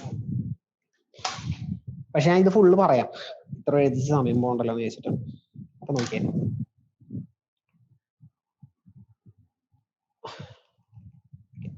So learning curve theory states that, അത് ഞാൻ ജസ്റ്റ് ഇതിൽ പറയണ തിയറി പറയട്ടെ, എന്നിട്ട് ഇതിന്റെ ലോജിക് ഒക്കെ പറയാം. So learning curve theory states that the cumulative average time per unit declines by a constant percentage or decrease by a constant percentage every time the output doubles. ഇങ്ങനെയാണ് theory പറയണത്. Okay, അപ്പോ തിയറിയിലേക്ക് ഞാൻ വീണ്ടും വരാം. അതിനു മുമ്പ് ജസ്റ്റ് ശ്രദ്ധിച്ചു, learning curve theory എന്ന് പറഞ്ഞാലേ സിമ്പിൾ ലാംഗ്വേജിൽ പറയുകയാണെങ്കിൽ, learning curve theory states that as a person repeatedly do a task and he gains experience, the time taken for him to complete the task will reduce എന്നാണ്. Okay, ഒരാൾ experience ഒരേ task തന്നെ വീണ്ടും വീണ്ടും ചെയ്തുകൊണ്ടിരിക്കുമ്പോൾ as he do it repeatedly അയാൾക്ക് experience വരും. അപ്പൊ എന്താ സംഭവിക്കാൻ പോണത്? Time taken for him will reduce. അല്ലെ, എന്ത് സാധനം റിപ്പീറ്റ് ആയിട്ട് ചെയ്തുകൊണ്ടിരുന്നു കഴിഞ്ഞാൽ ടൈം കുറയും. ആ ഒരു ഐഡിയനെ ബേസ് ചെയ്ത് ഫോർമുലേറ്റ് ചെയ്തേക്കുന്ന തിയറിയാണ് ലേണിംഗ് കർവ് തിയറി എന്ന് പറഞ്ഞത്. ഓക്കെ, അപ്പോ അവര് ആ തിയറി കുറച്ചും കൂടി സ്ട്രക്ചർ ചെയ്ത് വെച്ചേക്കാണ്. ഇതിന് അസംഷൻസ് ഒക്കെ ഉണ്ട് കേട്ടോ, ഉറപ്പായിട്ടും അസംഷൻ ഒക്കെ ഉണ്ട്. പക്ഷെ തിയറി കുറച്ചും കൂടെ ക്ലിയർ ആക്കി വെച്ചേക്കാണ്. തിയറിയിൽ പറയുന്നത് എന്താ വെച്ച് കഴിഞ്ഞാൽ, the average time per unit declines by a constant percentage every time the output doubles. അതായത് ഞാൻ ഒരു ടേബിൾ വരച്ച് കാണിച്ചു തരാം. എന്റെ output average time per unit total time. Okay, first unit ഉണ്ടാക്കി എന്തെങ്കിലും ഒരു സാധനം എന്ന് വിചാരിച്ചു, എന്തെങ്കിലും ആവട്ടെ. ആദ്യത്തെ യൂണിറ്റ് ഉണ്ടാക്കിയപ്പോ 1000 hours എടുത്തു. ഓക്കെ, എന്തെങ്കിലും ഒരു മിഷനറി ആണ്. അപ്പൊ ആ മിഷനറി ഉണ്ടാക്കിയപ്പോ 1000 hours എടുത്തു. Total time 1000 hours. ഇനി എന്റെ കമ്പനിയില് ലേണിംഗ് കർവ് 90% ആണെന്ന് വിചാരിക്കും. ഓക്കെ, എന്താണ് 90% എന്നൊന്നും ഞാൻ പഠിപ്പിച്ചിട്ടില്ല, ജസ്റ്റ് ഞാൻ വിചാരിച്ചു learning curve of my company or my industry is 90%. അപ്പൊ ഇതുകൊണ്ട് ഉദ്ദേശിക്കുന്നത് എന്താന്ന് വെച്ച് കഴിഞ്ഞാൽ, every time my output doubles, 1 unit എന്നുള്ളത് 2 യൂണിറ്റ് ആവുമ്പോ എന്റെ ഔട്ട്പുട്ട് ഡബിൾ ചെയ്തു. What will happen? The average time per unit will decline by a constant percentage. എന്റെ ആവറേജ് ടൈം എന്ന് പറയുന്നത് 900 hours ആവും. അതായത് 1000 into 90%. ഞാൻ എന്റെ 90% ടൈമിൽ പ്രൊഡ്യൂസ് ചെയ്ത് തീർത്തു. ക്ലിയർ അല്ലേ? ശരി, അപ്പൊ ടോട്ടൽ ടൈം എത്രയായിരിക്കും? 2 into the average time per unit ആണ് കേട്ടോ. അപ്പൊ 2 into എത്ര വരും? 900 ചെയ്ത് കഴിഞ്ഞാൽ total time is 1800 hours. Clear അല്ലേ? Again, when the production doubles ആണ്, 2 എന്നുള്ളത് 3 അല്ല, 2 എന്നുള്ളത് 4 യൂണിറ്റ് ആവുമ്പോ average time per unit declines by a constant percentage. 900 into 90% time എനിക്ക് മതി. 900 into 90%, അതായത് ഒരു യൂണിറ്റ് ഉണ്ടാക്കാൻ ഞാൻ എത്ര സമയം എടുത്തിട്ടുള്ളത്? 810 hours ആണ് എടുത്തത്. ടോട്ടൽ ടൈം എത്രയായിരിക്കും? 4 into 810 എത്രയാടാ? 3240 അല്ലെ? ആ again the production doubles. 4 unit എന്നുള്ളത് 8 യൂണിറ്റ് ആവുമ്പോഴാണ് എന്ത് സംഭവിക്കുന്നത്? Average time per unit will decline by a constant percentage. 729 hours out. So 8 into 729 ചെയ്ത് കഴിഞ്ഞാൽ 5832 hours വരും. ക്ലിയർ അല്ലേ? സോ ഇതാണ് തിയറി പറയണത്. ഓരോ പ്രാവശ്യവും എന്റെ ഔട്ട്പുട്ട് ഡബിൾ ചെയ്യുമ്പോൾ average time taken to produce 1 unit will decline by a constant percentage. Okay, ഇതിൽ കുറെ സംഭവങ്ങളുണ്ട്. ഞാൻ അതൊക്കെ ഇനി ഓരോന്നായിട്ട് പറയാം. ജസ്റ്റ് ഞാൻ ചോദിക്കട്ടെ, ഇവിടെ തിയറിയിൽ ഇവർ പറഞ്ഞേക്കണ വേർഡില്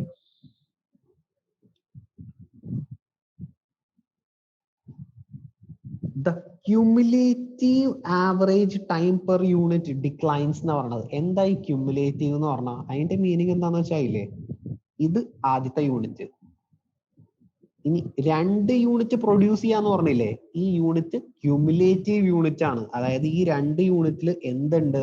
എന്റെ ആദ്യത്തെ യൂണിറ്റ് ഉണ്ട്. മനസ്സിലായ? 4 യൂണിറ്റ് ഇത് ക്യുമുലേറ്റീവ് യൂണിറ്റ് ആണ് എന്ന് പറഞ്ഞാൽ ഈ 4 യൂണിറ്റില് ഇതിന് മുമ്പ് ഞാൻ പ്രൊഡ്യൂസ് ചെയ്ത 2 യൂണിറ്റും കൂടെ ചേർത്തിട്ടാണ് പറയണത്. മനസ്സിലായ ക്യുമുലേറ്റീവ് യൂണിറ്റ്സ് എന്താണ്?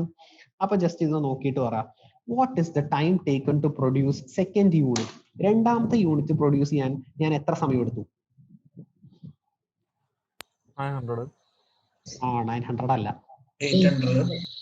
800 ആണ്. മനസ്സിലായ?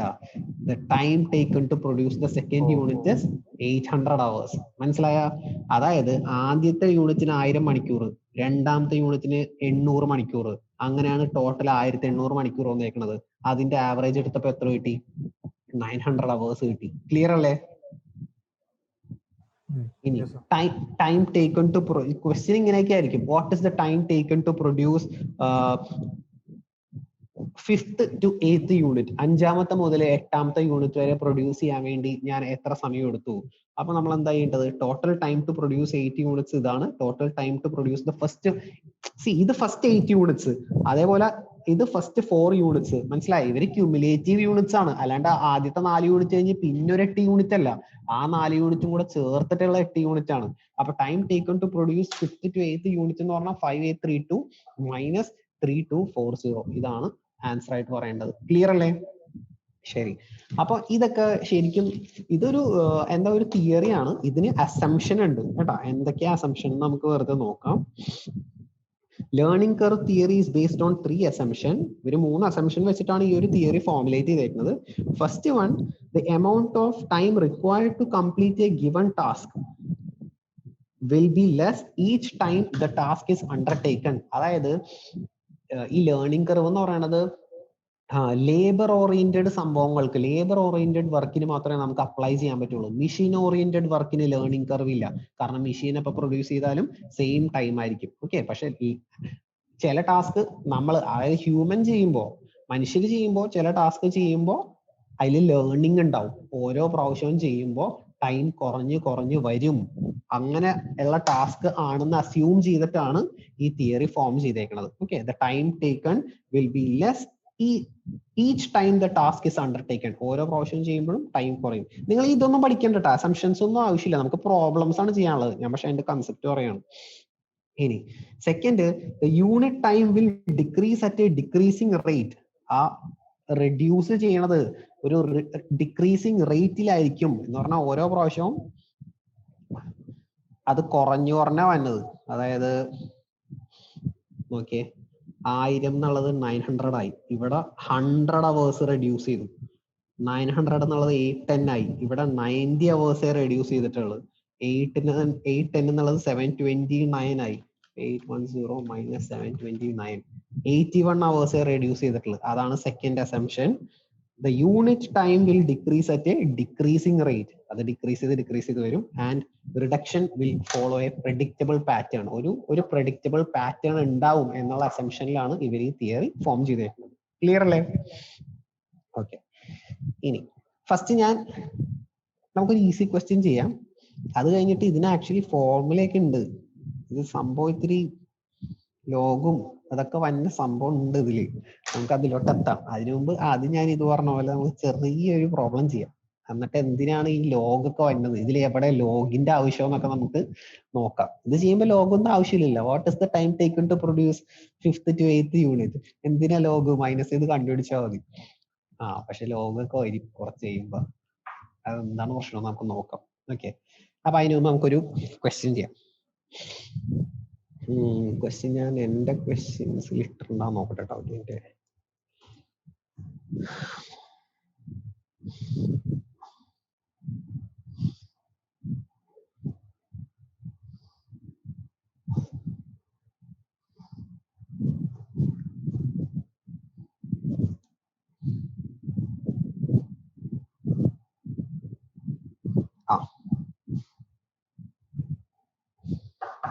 ക്വസ്റ്റ്യൻ 4 ചെയ്യണം നമുക്ക്.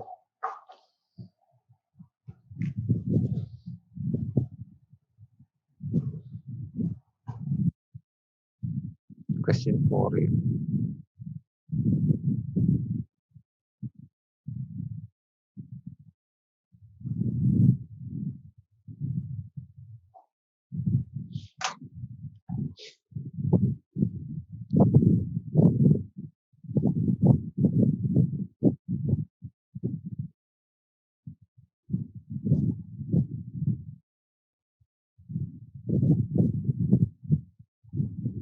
അപ്പൊ നോക്കിയേ,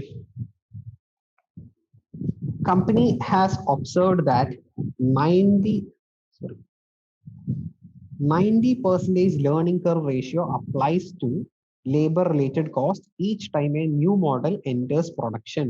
അപ്പോ നമ്മൾ എന്തോ ഒരു പ്രൊഡക്റ്റ് ഉണ്ടാക്കണവരാണ്. ഓരോ പ്രാവശ്യവും പുതിയ പ്രൊഡക്റ്റ് നമ്മൾ ഇൻട്രൊഡ്യൂസ് ചെയ്യുമ്പോൾ, when we introduce a new product, we have found out from our experience that there is a learning curve of 90%. 90% ആണ് നമ്മളുടെ നമ്മളുടെ ഇൻഡസ്ട്രിയിലുള്ള ലേണിംഗ് റേറ്റ്. അത് പല ഇൻഡസ്ട്രിക്കും പലതായിരിക്കും, മനസ്സിലായോ? അതായത് ഈ ലേണിംഗ് റേറ്റ് കുറഞ്ഞ ഇപ്പൊ 80% ലേണിംഗ് ആണോ 90% ലേണിംഗ് ആണോ? ഹൈ ലേണിംഗ് എന്ന് പറഞ്ഞാൽ LC 80% ആണോ LC 90% ആണോ ഹൈ ലേണിംഗ്? 80% ആണ് ഹൈ ലേണിംഗ്. ബിക്കോസ് ഓരോ പ്രാവശ്യവും 1000 hours എന്നുള്ളത് 800 hours ആയിട്ടാണ് കുറയാൻ പോണത്. ക്ലിയർ അല്ലേ? അപ്പോ depending upon the type of work learning rate will vary. അപ്പോ ഇതെങ്ങനെ കണ്ടുപിടിക്കും അതൊന്നും നമ്മൾ നോക്കണ്ട. അതൊക്കെ ആൾക്കാർ റിസർച്ച് ചെയ്തൊക്കെ കണ്ടുപിടിക്കുന്ന സാധനങ്ങളാണ്, അല്ലെങ്കിൽ എക്സ്പീരിയൻസ് ചെയ്ത് കണ്ടുപിടിക്കുന്നതാണ്. അതൊക്കെ ക്വസ്റ്റ്യനിൽ ഉണ്ടാവും. ഈ കമ്പനിയിൽ 90% ആണ് ലേണിംഗ് റേറ്റ് എന്ന് അവർ തന്നിട്ടുണ്ട്. സോ നമ്മളോട് ചോദിച്ചിരിക്കുന്നത് എന്താണ്? It is anticipated that 320 units will be manufactured during 2020. 320 units ആണ് മാനുഫാക്ചർ ചെയ്യാൻ പോകുന്നത്. Labor cost for the first lot of 10 units amount to 1000 hours at ₹16 per hour and variable overhead is ₹4 per direct labor hour എന്നാണ്. അപ്പൊ cost ഒക്കെ അവിടെ നിൽക്കട്ടെ, നമുക്ക് hours മാത്രം മതി. 10 യൂണിറ്റ് ഉണ്ടാക്കാൻ 1000 മണിക്കൂറാണ്. 320 യൂണിറ്റ് ഉണ്ടാക്കണം, എത്ര അവേഴ്സ് ആണ്? അതാണ് നമ്മൾ കണ്ടുപിടിക്കേണ്ടത്. ക്ലിയർ അല്ലേ? ടോട്ടൽ ലേബർ കോസ്റ്റ് ആണ് ഇവർ ചോദിച്ചേക്കുന്നത്. പക്ഷെ അവേഴ്സ് കണ്ടുപിടിച്ച് കഴിഞ്ഞാൽ അവേഴ്സ് ഇൻറ്റു എത്ര റുപ്പീസ് ആണ്? 16 + 4 അവേഴ്സ് ഇൻറ്റു 20 ചെയ്ത് കഴിഞ്ഞാൽ കോസ്റ്റ് കിട്ടിയില്ലേ? അപ്പൊ നമുക്ക് കോസ്റ്റ് അവിടെ നിൽക്കട്ടെ. First we are going to find out the hours. Total labour hours required to manufacture 320 units. 320 unit ഉണ്ടാക്കണമെങ്കിൽ എത്ര അവേഴ്സ് വേണം? ഇങ്ങനെ ചെയ്താൽ മതിയാ? 320 into 1000 by 10 അങ്ങനെ ചെയ്താൽ മതിയാ? അങ്ങനെ ചെയ്താൽ മതിയായിരുന്നു, provided there is no learning. പക്ഷേ ഈ ക്വസ്റ്റ്യനിൽ 90% ലേണിംഗ് ഉണ്ട്. അപ്പൊ എങ്ങനെ ചെയ്യും അതാണ് നോക്കാൻ പോകുന്നത്. ക്ലിയർ അല്ലേ? ശരി, അപ്പൊ ഇത് ചെയ്യണം എങ്ങനെയാണെന്ന് കാണിച്ചു തരാം.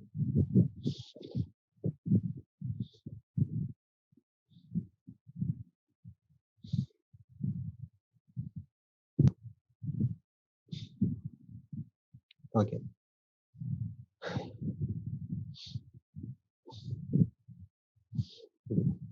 അപ്പൊ നോക്കിക്കോ.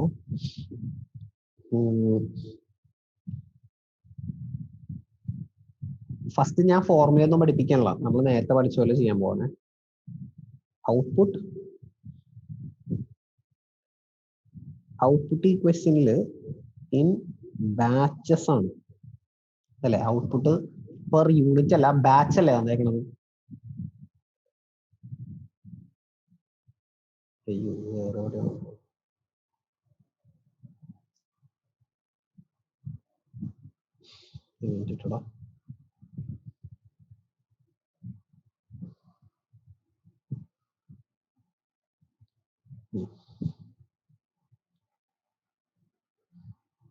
Okay, it is batch direct labor cost for the first lot of 10 units എന്നാ പറഞ്ഞേക്കുന്നത്. മനസ്സിലായോ? അതായത് ബാച്ച് ആണ്, ഒരു ബാച്ച് 10 യൂണിറ്റ്സ് ആണ്. ആ 10 യൂണിറ്റ്സ് പ്രൊഡ്യൂസ് ചെയ്യാനാണ് 1000 hours എന്ന് പറഞ്ഞേക്കുന്നത്. അപ്പൊ നമ്മൾ എഴുതുമ്പോ ഔട്ട്പുട്ട് ഞാൻ ബ്രാക്കറ്റിൽ എഴുതുകയാണ്, ഔട്ട്പുട്ട് ഇസ് ഇൻ ബാച്ചസ്. ഇതിന് ഇമ്പോർട്ടൻസ് ഉണ്ട്, കുറച്ച് കഴിയുമ്പോൾ ഞാൻ പറയാം എന്താണ് പ്രശ്നം. Output is in batches. ഇനി cumulative average time per unit, total time. അപ്പൊ നോക്കിയടാ, ആദ്യത്തെ ബാച്ച് പ്രൊഡ്യൂസ് ചെയ്തപ്പോ ഞാനിവിടെ 1 എന്ന് എഴുതിയത് 10 എന്നല്ല കേട്ടോ. ബാച്ച് ഞാൻ ബാച്ച് ആയിട്ടാ പറയാൻ പോണത്, യൂണിറ്റ്സ് ആയിട്ടല്ല. ആദ്യത്തെ അതെന്തുകൊണ്ടാന്ന് വെച്ചാൽ അതിന് കുറച്ച് വ്യത്യാസമൊക്കെ വരും. ഞാൻ കുറച്ചേരം കഴിയുമ്പോൾ പറയാം എന്തുകൊണ്ടാണ്. ഇപ്പൊ പറഞ്ഞ മനസ്സിലാവത്തില്ല. അപ്പൊ ഫസ്റ്റ് ബാച്ച് പ്രൊഡ്യൂസ് ചെയ്തപ്പോ എത്ര ടൈം ടേക്കൺ? 1000 hours അല്ലേ? അപ്പൊ ആവറേജ് ടൈം എത്രയാണ്? 1000 hours തന്നെയാണ് അല്ലെ? ഇനി തിയറി പറയണത് എന്താണ്? Every time the production doubles, 1 batch എന്നുള്ളത് 2 batch ആയി. My average time declines by a constant percentage. That percentage is learning curve percentage. So 1000 hours into 90%, 900 hours. Total time 1800 hours. അപ്പോൾ നമ്മൾ ചെയ്തത് തന്നെ.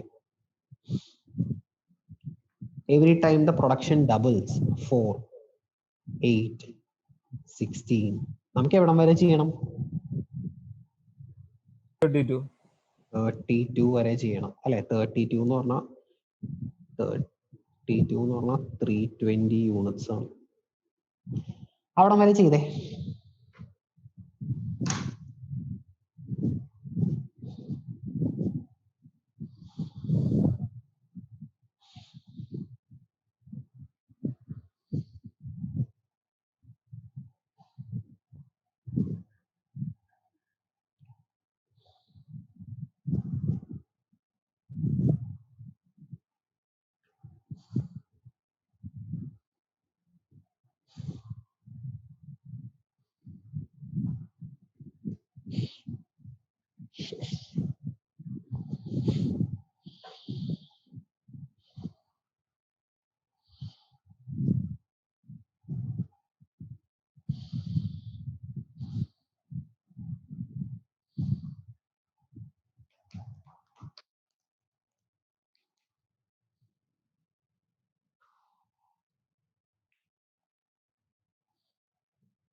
എത്ര വരെ വരുവാടാ?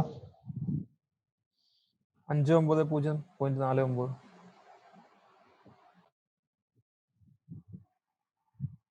അപ്പൊ ഇതാ ടോട്ടലാ. റൗണ്ട് ഒന്നും ചെയ്യലേട്ടാ, കറക്റ്റ് ആയിട്ട് പറ. 4-9 റൗണ്ട് ചെയ്താണോ? 590 സർ, 590. 509 അല്ല, 590. 590.49. ടോട്ടൽ എത്ര വരെടാ? ഇപ്പുറത്ത് അടിച്ചില്ല, ഇപ്പൊ അടിച്ചു പറയാം. ഇപ്പത്തെ അടിക്കാനല്ലേ, ഇത് മൾട്ടിപ്ലൈ അല്ലേ ചെയ്യണത്? 18,895.68. ആ മതി, ഓക്കെ. 18,895.68. ആ, അരുൺ തോമസ് 18,895.68. ശ്രുതി കിട്ടിയാടാ? ഓക്കെ. അപ്പൊ നോക്കിയേ, നമ്മളുടെ first question, total labor and labor related cost to manufacture 320 units of output. Answer ഇപ്പൊ തന്നെ പറയാലോ. Answer 1,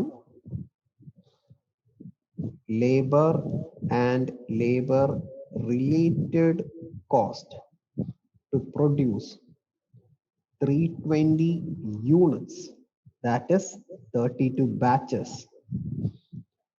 is equal to 18,895.68 hours into rupees 20 per hour. Rupees 20 എങ്ങനെ കിട്ടി? 16 is labor cost, 4 is variable cost, variable overhead. ഒന്നും വലിയ കാര്യമില്ല. നമുക്ക് hours കണ്ടുപിടിക്കാനാണ് പഠിക്കുന്നത്. അതാണ് 20 കേട്ടോ. ഫസ്റ്റ് ആൻസർ കിട്ടി.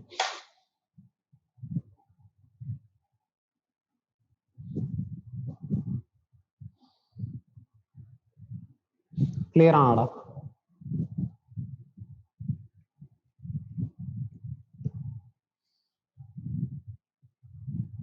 ഓക്കെ.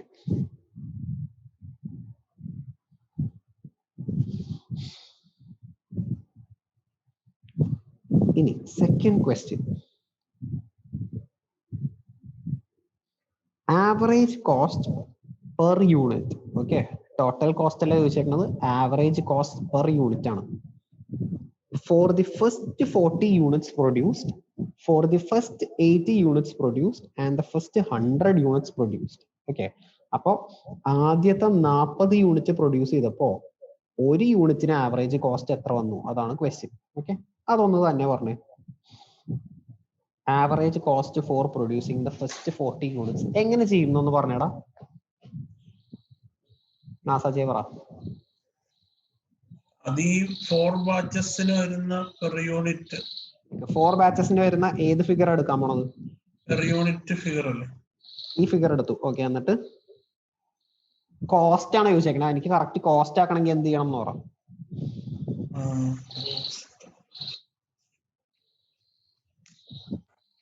ആവറേജ് ഞാൻ വേണമെങ്കിൽ ക്വസ്റ്റ്യൻ ഇവിടെ എഴുതി വെക്കാം പെട്ടെന്ന് കാണാം. Average cost per unit four the first 40 units produced.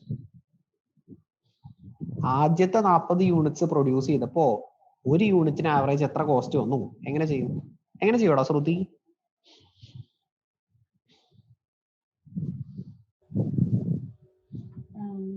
First 3 ബാച്ചസിന്റെ average എടുത്തിട്ട് 3 ബാച്ചസിന്റെയാ? ഈ 3 4 ബാച്ചസിന്റെ 4 ബാച്ചസിന്റെ എടുത്തിട്ട് എന്തെടുത്തിട്ട് ഈ ഫിഗർ ആണോ? ആവറേജ് ഇതാണോ അല്ലെങ്കിൽ ടോട്ടൽ ആണോ എടുക്കുന്നത്? ടോട്ടൽ ടൈമിന്റെ എടുത്തിട്ട് ആവറേജ് നോക്കുന്നുണ്ട്. ടോട്ടൽ ടൈം എടുത്തിട്ട് എന്ത് ചെയ്യണം? കറക്റ്റ് ആയിട്ട് പറഞ്ഞോ, നമ്പർ വെച്ച് പറഞ്ഞോ. എന്ത് ചെയ്യണം? ആവറേജ് ചെയ്യണം എന്ന് പറഞ്ഞ എന്ത് ചെയ്യണം? ഇല്ലേ 40 അല്ല വരിക, 40 ബാച്ചസ് അല്ല വരിക. അപ്പൊ ഡിവൈഡ് ചെയ്യുക. Divided by 40. ഇത്രയും ചെയ്താൽ മതിയാ? ഒരു കാര്യം കൂടി ചെയ്യണം. ഒരു ഇൻറ്റു 20 കൂടെ കൊടുക്കണം. ഇൻറ്റു 20 കൂടെ കൊടുക്കണം. ഓക്കെ, ഇത് ബൈ 40 ഇൻറ്റു 20. സജയ് പറഞ്ഞതും കറക്റ്റ് ആണ്, അതും ചെയ്യാൻ പറ്റും. പക്ഷെ ഇവിടെ ചെയ്യുമ്പോൾ ഡിവൈഡഡ് ബൈ 40 അല്ല ചെയ്യണത്. ഡിവൈഡഡ് ബൈ എന്താ ചെയ്യണമെന്ന് പറയോ? ഡിവൈഡ് ബൈ അത് നമുക്ക് നോക്കാം. ആദ്യം നമുക്ക് ഈ കിട്ടിയ കറക്റ്റ് ആൻസർ കണ്ടുപിടിക്കാം. ഓക്കെ, അപ്പൊ നമ്മളോട് ചോദിച്ചേക്കുന്നത് എന്താണ്? Average average cost per unit four the first 40 units produced എന്നാണ്. അപ്പൊ ഞാൻ എങ്ങനെ ചെയ്യണമെന്ന് പറയട്ടെ. ആദ്യം അത് എഴുതേ. ആൻസർ നമ്പർ 2 എ ആണ്. Average cost per unit four the first 40 units. അപ്പോ ഞാൻ ഫസ്റ്റ് ചെയ്യണം എന്താ വെച്ച് കഴിഞ്ഞാൽ total cost of producing the first 40 units.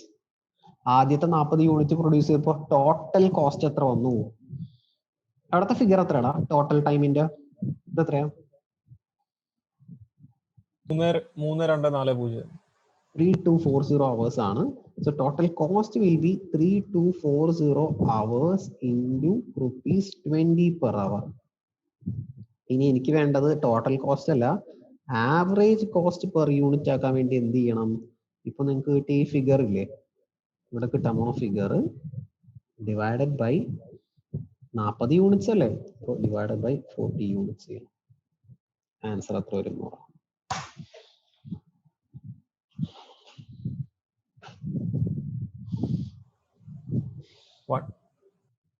വണ്ണാ? 1620.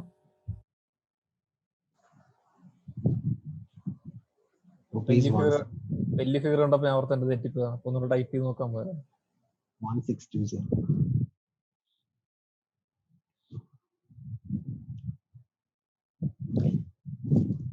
ഇതേ സെയിം ആൻസർ കിട്ടും നമുക്ക്. ഒരു കാര്യം ശ്രദ്ധിച്ചാൽ മതി. ഇവിടെ നിന്നാണ് എടുക്കണമെങ്കിൽ, അതായത് ഈ ഫിഗർ ആണ് എടുക്കണമെങ്കിൽ, ഇവിടെ ഇപ്പൊ എത്രയാടാ ഫിഗർ? എത്ര? 810 അല്ലേ? ഇവിടെ 810 ആണ്. അപ്പൊ ഇത് വെച്ച് ചെയ്യുകയാണെങ്കിൽ 810 into 20 divided by 10 ചെയ്യാൻ പാടുള്ളത്. ബിക്കോസ് ഞാൻ ഇവിടെ ഒരു തെറ്റ് വെച്ചിട്ട് എഴുതിയിട്ടുണ്ട്. Cumulative average time per unit അല്ല, cumulative average time per batch ആണ്. ഇവിടെ എന്താണോ എഴുതണത് അത് തന്നെയായിരിക്കും ഇവിടെ വരാൻ പോകുന്നത്. So if the output is in batches, cumulative average time per batch. If the output is in units, cumulative average time per unit. Okay, this should match. അപ്പൊ ഒരു ബാച്ചില് ഇവിടെ എഴുതിയേക്കുന്നത് 810 എന്ന് പറയുന്നത് ആവറേജ് ടൈം പെർ ബാച്ച് ആണ്. ഒരു ബാച്ചിൽ 10 unit ആണ്, അതുകൊണ്ടാണ് ഡിവൈഡഡ് ബൈ 10 യൂണിറ്റ്സ് ചെയ്യുന്നത്. ഓക്കെ, ശരി. അപ്പൊ അത് ഓക്കെ, ഈസി. ഇനി രണ്ടാമത്തെ question. Average cost per unit of the first 80 units. ചെയ്തോ തന്നെ, ചെയ്തിട്ട് പെട്ടെന്ന് പറ. അപ്പൊ ചെയ്ത പോലെ തന്നെ സ്റ്റെപ്സ് ആയിട്ടൊന്നും വലുതായിട്ട് എഴുതണമെന്നൊന്നുമില്ല. 80 യൂണിറ്റ്സ് എഴുതിയിട്ട് നേരെ ആൻസർ അങ്ങോട്ട് പറഞ്ഞാൽ മതി എനിക്ക്. കാരണം നമുക്ക് ഇതൊന്നും അല്ല പഠിക്കേണ്ടത്. അതിലോട്ട് പോട്ടെ.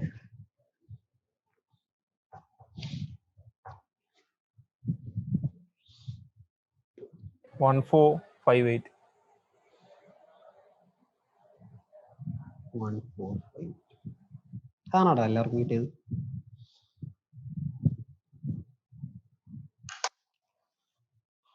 അരുൺ, അതാണാടാ?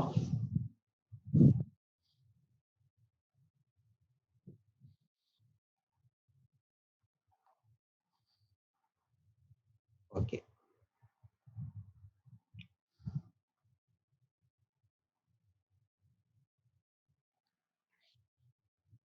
ശരി. അത് കഴിഞ്ഞു.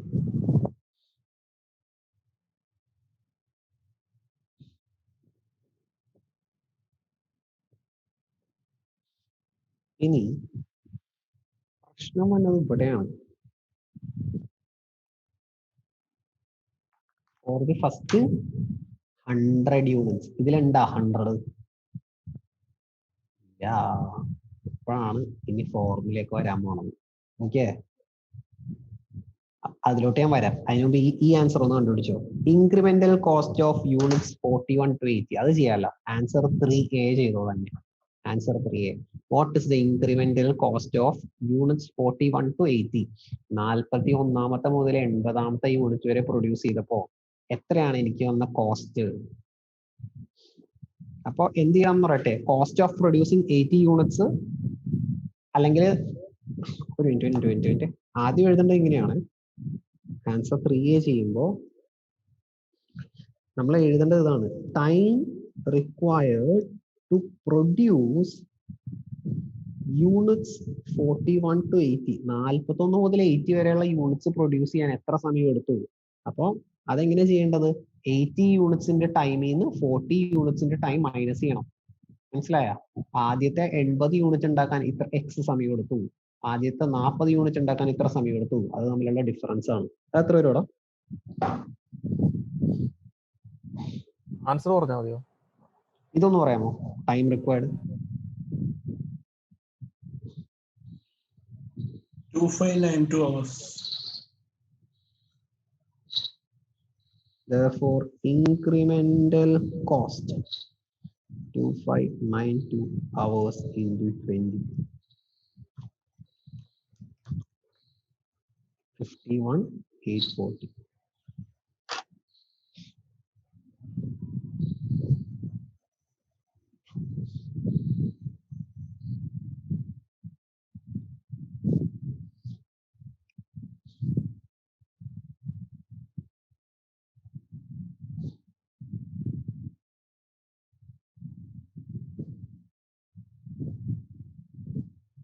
കഴിഞ്ഞാടാ എല്ലാവരുടെയും?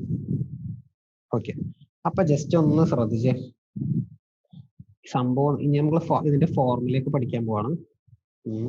ഈ ഫോർമുല നമുക്ക് സ്റ്റാൻഡേർഡ് കോസ്റ്റിംഗ് ചാപ്റ്ററിലൊക്കെ ആവശ്യമുണ്ട്. സ്റ്റാൻഡേർഡ് കോസ്റ്റിംഗിന്റെ പ്രോബ്ലംസിലൊക്കെ ഇത് ആവശ്യമുണ്ട്. അത് കാരണം ഇത് ഇമ്പോർട്ടന്റ് ആണ്. ഞാൻ ജസ്റ്റ് ഒന്ന് പറഞ്ഞേക്കട്ടെ. ബേസിക്കലി ഇതിന്റെ ഐഡിയ എന്താണെന്ന് വെച്ച് കഴിഞ്ഞാൽ, ഒരു ജോബ് ഫസ്റ്റ് പ്രാവശ്യം ചെയ്യുമ്പോൾ എത്രയെങ്കിലും അവേഴ്സ് എടുത്ത് as A person gains experience, this time will reduce. Again he gains experience, the time will reduce. ആ ഒരു ലോജിക്കിനെ ബേസ് ചെയ്ത് അതിനൊന്ന് സ്ട്രക്ചർ ചെയ്ത് ഉണ്ടാക്കിയ തിയറിയാണ് learning curve theory. So the learning curve theory states that the average അല്ല, the cumulative average time per unit declines by a constant percentage every time the output doubles. ഓരോ പ്രാവശ്യം ഔട്ട്പുട്ട് ഡബിൾ ചെയ്യുമ്പോൾ എന്റെ cumulative average time reduce ചെയ്യുന്ന പറയണത്, അല്ലാണ്ട് എന്റെ total time reduce ചെയ്യുന്നല്ല കേട്ടോ. ഈ ആവറേജ് ടൈം ആണ് റെഡ്യൂസ് ചെയ്യണം. അത് ക്ലിയർ അല്ലേ? ശരി. അപ്പൊ ഇത് ഡബിള് ചെയ്യുമ്പോൾ കണ്ടുപിടിക്കാൻ ഈസിയാണ്. പക്ഷെ ഇതിന്റെ ഇടയിലുള്ള ഒരു ഫിഗർ, തേർഡ് യൂണിറ്റ് അല്ലെങ്കിൽ 6th യൂണിറ്റ് 7th യൂണിറ്റ്, അതിന്റെയൊക്കെ കണ്ടുപിടിക്കാൻ നമുക്ക് ഫോർമുല വേണം. അപ്പൊ അതിലേക്കാണ് നമ്മൾ പോകാൻ പോകുന്നത്. ശരി. അപ്പോ ഈ ലേണിംഗ് കർവ്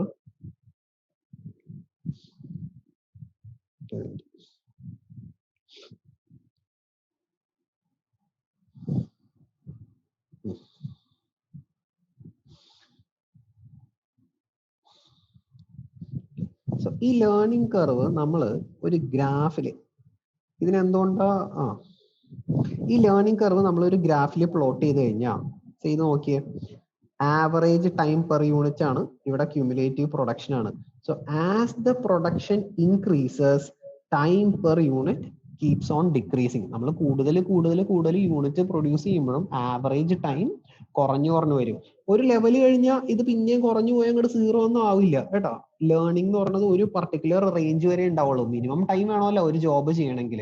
ഓക്കെ, ഇനി അപ്പൊ അതുകൊണ്ട് ഇത് നമ്മൾ ഗ്രാഫിൽ പ്ലോട്ട് ചെയ്ത് കഴിഞ്ഞാൽ ഇതൊരു കർവ് ആയിരിക്കും. ഓക്കെ, അപ്പോൾ അതുകൊണ്ടാണ് അതിനെ ലേണിംഗ് കർവ് എന്ന് പറയുന്നത്. ഇനി every curve will be supported by a formula. കർവിന് ഗ്രാഫിൽ എന്ത് സാധനം വരച്ചാലും അതിന് ഒരു ഇക്വേഷൻ ഉണ്ടാവും, ഒരു ഫോർമുല ഉണ്ടാവും.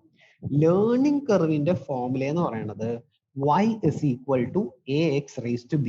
ഇതാണ് ലേണിംഗ് കർവിന്റെ ഫോർമുല. ഓക്കെ, ഇത് ഞാൻ പ്രൂവ് ചെയ്ത് കാണിക്കാം. ആൻസർ കറക്റ്റ് ആയിട്ട് നമുക്ക് കിട്ടും എന്നുള്ളത് ഞാൻ കാണിക്കാം. ഇപ്പൊ ജസ്റ്റ് പഠിച്ചു. ഇത് the formula for learning curve is equal to y for learning curve is y is equal to ax raised to b.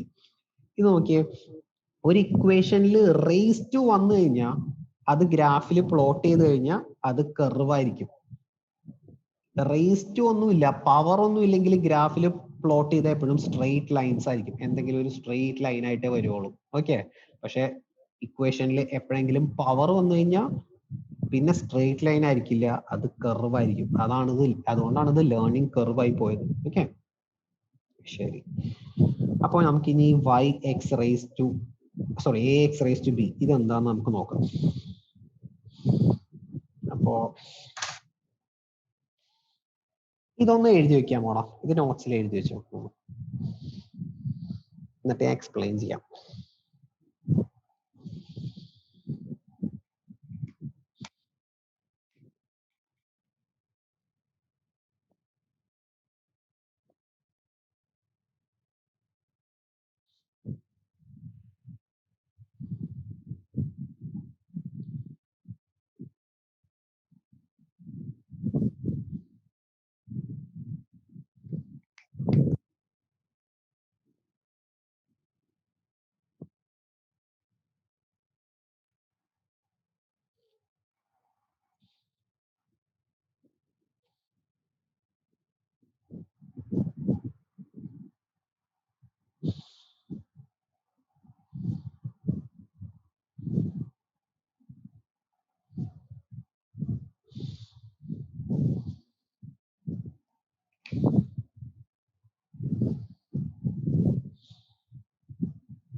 Okay, എഴുതിയടാ.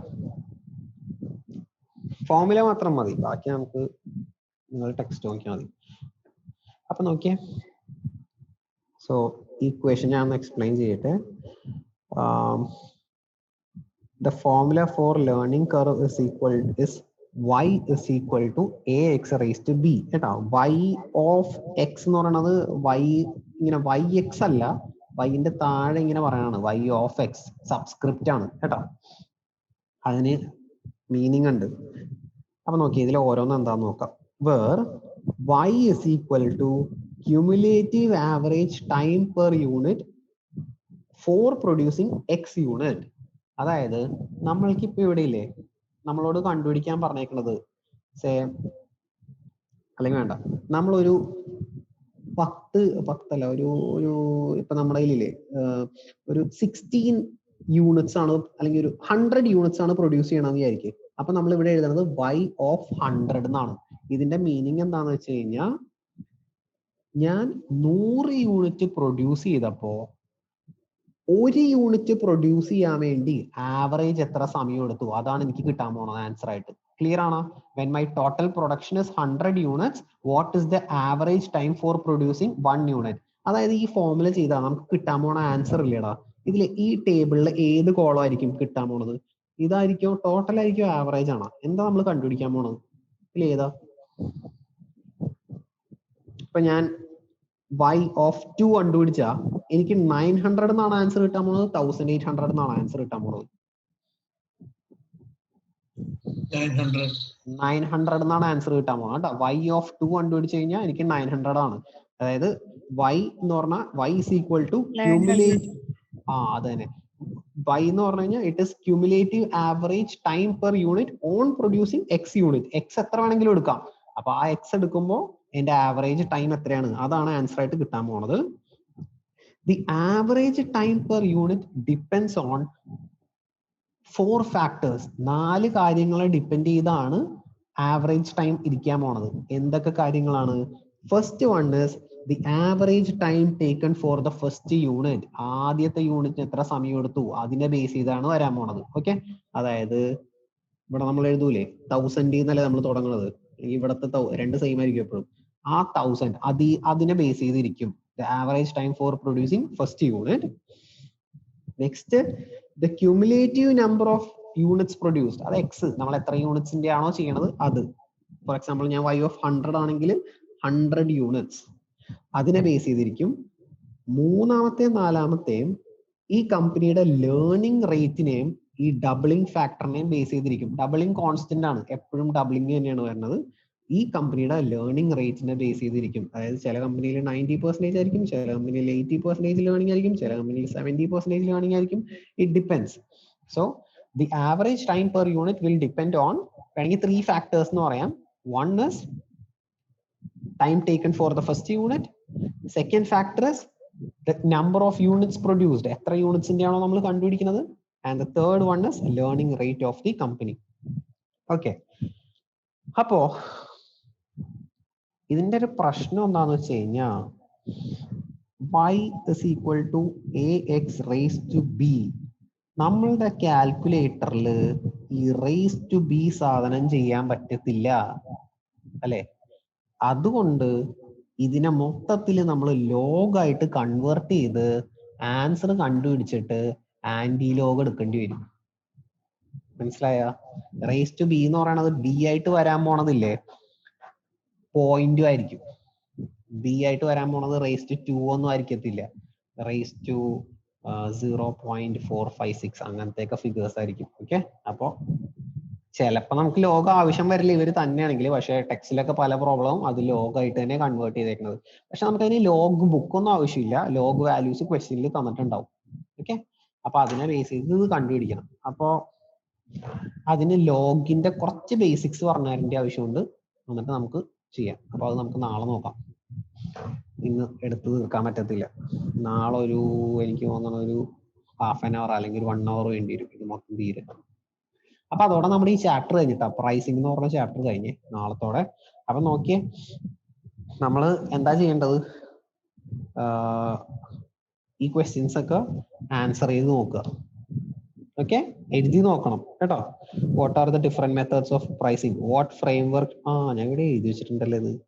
What framework should be considered by a firm to create value for the customers. നമ്മൾ last പറഞ്ഞില്ലേ, answer ചെയ്ത് നോക്കാം. കാര്യം silly ആയിട്ട് തോന്നും, പക്ഷെ ഇത് വേണം. ഇപ്പൊ നമുക്ക് പാസ് ആവണമെന്നുണ്ടെങ്കിൽ ഇങ്ങനത്തെ ടൈപ്പ് സാധനങ്ങൾ ആൻസർ ചെയ്യണം, എന്നാലേ കേസ് സ്റ്റഡി ഒക്കെ ചെയ്യാൻ പറ്റുള്ളൂ. ഈ ചാപ്റ്റർ ചെയ്യുന്നതെങ്കിൽ കേസ് സ്റ്റഡി ഒന്നും ഇല്ല, അടുത്ത ചാപ്റ്റർ പോലെ ഉണ്ട് ഇഷ്ടം പോലെ. അപ്പൊ ഓക്കെ അല്ലേ? അപ്പൊ നമുക്ക് നാളെ 7 o'clock ഇതിന്റെ ബാക്കി ആദ്യം ഞാൻ പഠിപ്പിക്കും, എന്നിട്ട് നെക്സ്റ്റ് ചാപ്റ്ററിലേക്ക് പോവാം. ഓക്കെ, അപ്പൊ ശരി, ബൈ ബൈ. Bye bye. എടാ ഞാൻ ഇതിന്റെ റെക്കോർഡിങ്സ് ഒക്കെ അതിൽ ഇട്ടിട്ടുണ്ടേ, ആരെങ്കിലും മിസ്സായി പോയെങ്കിൽ കാണാൻ. കണ്ടില്ലേ കോഴ്സ്? ഞാൻ ചോദിക്കാൻ ഇരിക്കുവായിരുന്നു, ഇന്നലെ മിനിങ്ങാന്ന് ഞാൻ ഇല്ലായിരുന്നല്ലോ.